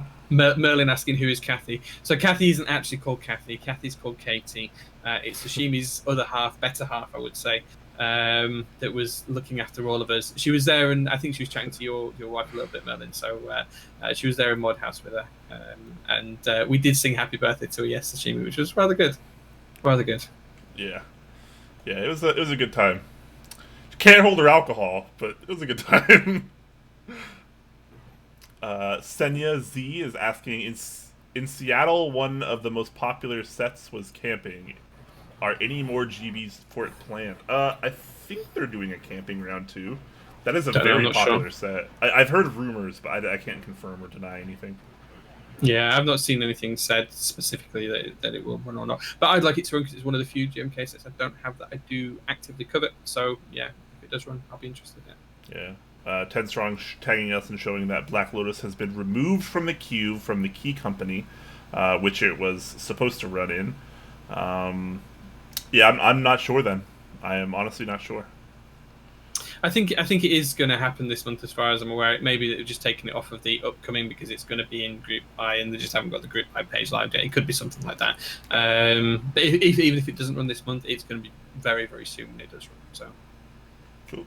Kumar is saying camping round 2 confirmed with an Instagram link. So there you go. Maybe that is indeed confirmed. Oh, it's got the sub-legends on. I'm not as much of a fan of that. I don't feel like it fits the camping theme particularly. Well, it's good to see that. You might be able to get it without it. Who knows? Yeah, who knows? We'll see. Yeah. Too early to say. Lagliania says, I thought I had seen it actually start super soon, like tomorrow. For... Wait, which set? For Black Lotus? I assume it means Black Lotus. Yeah, I think it starts soon. Yeah. Yeah, I think it starts soon. GMK Yuru Camping Omega Lol. I wish, man. I wish. Yuru Camp is good. Good anime. It's a good anime. It has a Mount Fuji Escape, though. That's actually what I was thinking, too. It kind of looks like a Mount Fuji Escape, which could fit more of like a Japanese camping aesthetic as opposed to the more traditional Americanized version. Open your mind a little, Jay. Sheesh. I like what people like what they like, right? I'm gonna force you to watch some anime with me. You can try. You had the opportunity in Seattle. You had the opportunity there. You didn't. I'm just gonna. I don't know, man. I don't. There's only so much I can do, guys. Does that mean Black Lotus was canceled? We don't know. We do not know. No, I don't think it's been cancelled. I think it will happen. Whether it happens this month or whether it happens next month, it's going to happen. It'll happen. It'll be fine. Make Jay watch Food Wars. Food Wars is a good show. Waiting for that next season. Black Lotus or Merlin first? I don't know. Isn't Merlin slated to run this month? Yeah, it's middle of the month, I think, isn't it? Yeah, so I imagine Merlin first. Anyways, so we actually caught up on questions, so we'll wait just another minute or two. Any last minute questions, make sure you use the @TopClack tag. Get them in now before we head out of here. Yep. We'll try to run through those. Yeah, let us know what you want to talk about. Again, just to catch you up a little bit, guys. Tomorrow I will be doing a Seattle Meetup recap stream with Project Keyboard 159. Who stayed at our Airbnb with us, and that's going to be pretty fun. We're going to talk about all things Seattle Meetup related, things that happened over the weekend. I'm going to talk a little bit about how to organize a meetup, or how to, maybe consider what you'd want to do with going to a meetup, stuff like that. It's going to be a good, fun, casual time. Yeah, absolutely. Definitely looking forward to catching the VOD of that over the weekend. And I'll be doing a build stream on Sunday. I'll be building my Klippe. So I've got this, picked this up from Brian just while I was in Seattle. So I'll be building this with a POM plate on Sunday. Still to decide on switches. Might do something a little bit different. Maybe use the Aristotle Phoenix switches. I don't know. We'll see. We'll see. Why not? They're there. Yeah, absolutely. Why not? I can always remove them if I don't like them. Yeah. So I'll be doing that on Sunday as well. So that's Sure. standard time, 8 p.m. UK or 3 p.m. EST and noon EST. Yeah. George is asking if you've killed that moth yet. No, the big one's around somewhere. There is a little one as well now. It's because I've got the window open because it's roasting hot and the big lights on. So they're attracted to the lights. That's what it is. They're just coming over. So yeah. Yeah. Okay. Geo asking, who should I bounce on my knee at the next Airbnb? I'm not going to answer that. I don't really understand what you're trying to get at there. I'm just gonna pretend that question doesn't exist. Sushi question from Sashimi. Yeah, go on, read it. Best looking mod house member. 159. Right? Yeah, it's not bad shout. He's a good looking dude. He's a good looking dude. Yeah. I think it's unfair of me to pick Kathy again. I guess. I feel like the rest. I guess your question. I mean, yeah, Katie's pretty cute. I feel like the rest of us are all pretty goofy looking, honestly. Yeah, I would agree. Yeah, I think it's between Kate and 159, Josh. Yeah, I gotta give Josh. Who's the most attractive visitor? Because of course we had people like Dixie turn up. We had UPass turn up as well. Yeah, I think he taps the list for me. We also had people like Christmas Kane and how does the Q&A section of this show always devolve into the most attractive members of the community?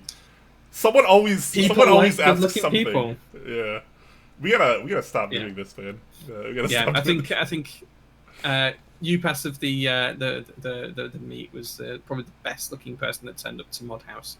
I definitely give that. Talisman asking, are you two boys dressing out of the same closet yet again? Yeah, this was totally accidental, actually, but we both had intended on wearing our Seattle Meetup V3 shirts, which is very comfy and very adorable. It's a great shirt. Yeah. This little kind of octopus rocking some keyboard stuff. It's very, very nice. George asking if I ever found my cue. I have not, sadly. So for those of you that weren't aware, I did a very casual build stream on Sunday night, where I was with the Raging Asian, my boy Ray, and he was over at my place, and we were doing some keyboard work.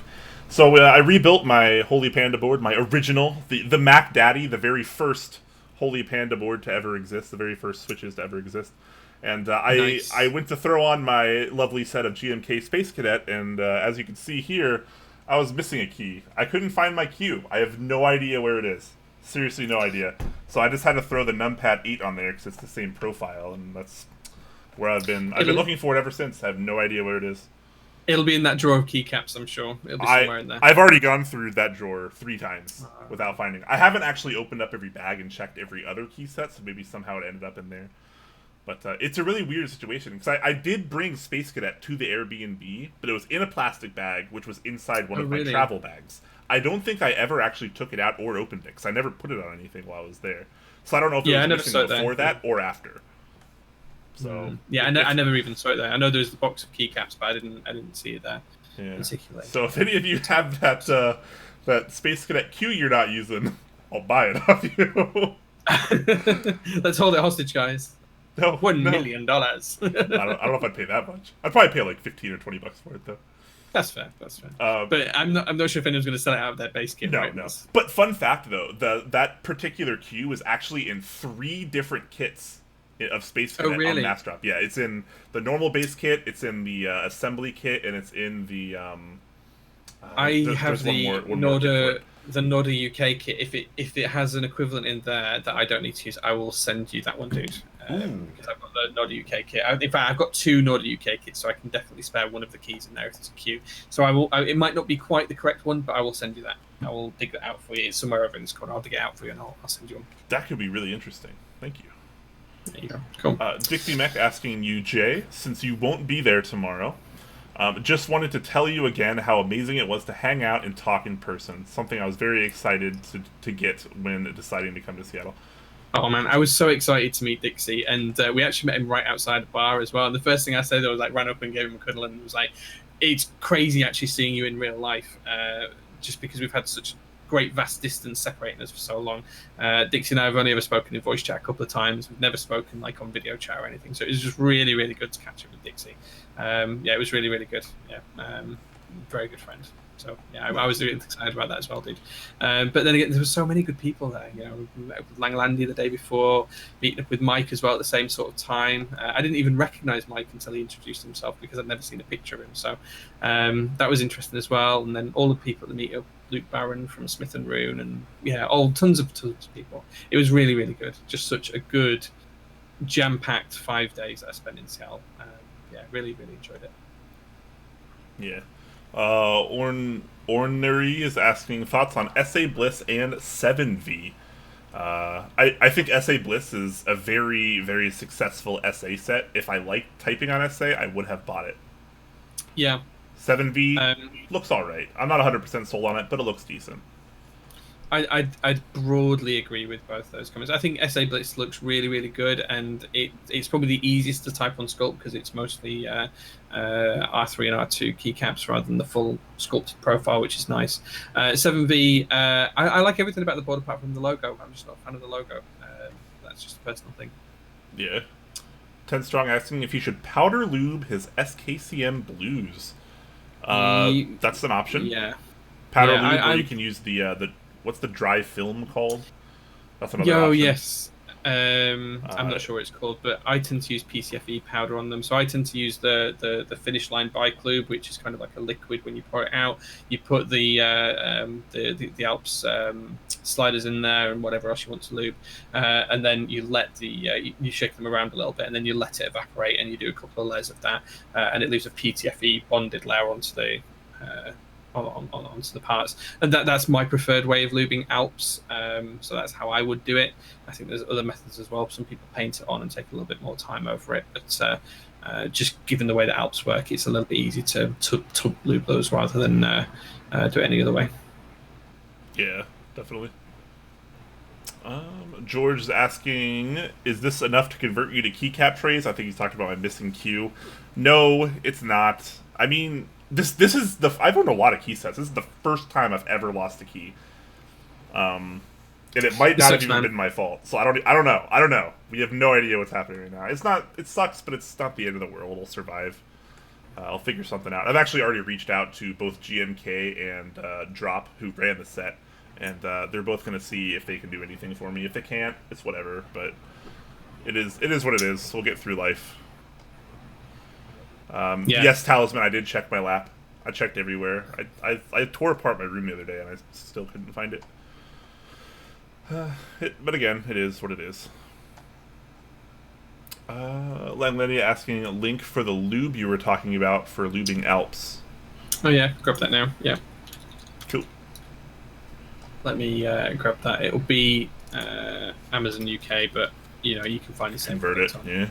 Not too hard. Yeah. Whenever the link decides to load.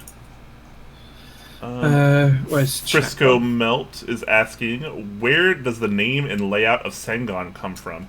I'm not 100% positive. I think it was a little bit before I was in the community, but I think the Sengon refers to a user, if I'm not mistaken. And it refers to the bottom row being like 1.51, 1.57, 1.51, 1.5 with a split right shift.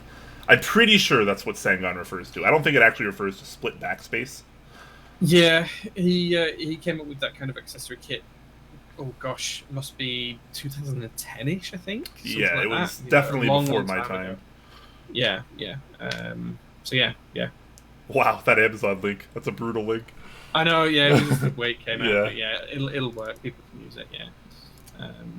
So it was the user Sengon anyway that came up with it. Yeah, Sengon is actually the name of the user that kind of decided to go that route, and then it became very popular afterwards. It's fair to say though that it was available on some vintage boards, and he brought it more into the modern kind of scene, and then he just named it after himself, or it became named after him. Whether that happened through his choice or naturally throughout the delineation, it was just one of those things. Yeah, it's kind of a combination of things, I guess you could say. Anyways, that's probably a good time to wrap things up, guys. We're done with the questions now. So, all right, tomorrow, Seattle Meetup recap stream with me and Project Keyboard 159. We're gonna have a good time, sit down, talk about the meetup and stuff, and then Sunday, 12 noon Pacific time, Jay's gonna hit you with a build stream as usual. That'll be a good time as always. Looking forward to that. Yep. Yep. So, guys, thank you so much for watching today's episode. Hope you guys had a good time, just like we did. Look forward to more streams in the future, of course, and yeah, get ready for the 3-year anniversary of Top Clack. Look forward to giveaways very, very soon. It's gonna be good, guys. Have a good one, guys. Peace out. See ya.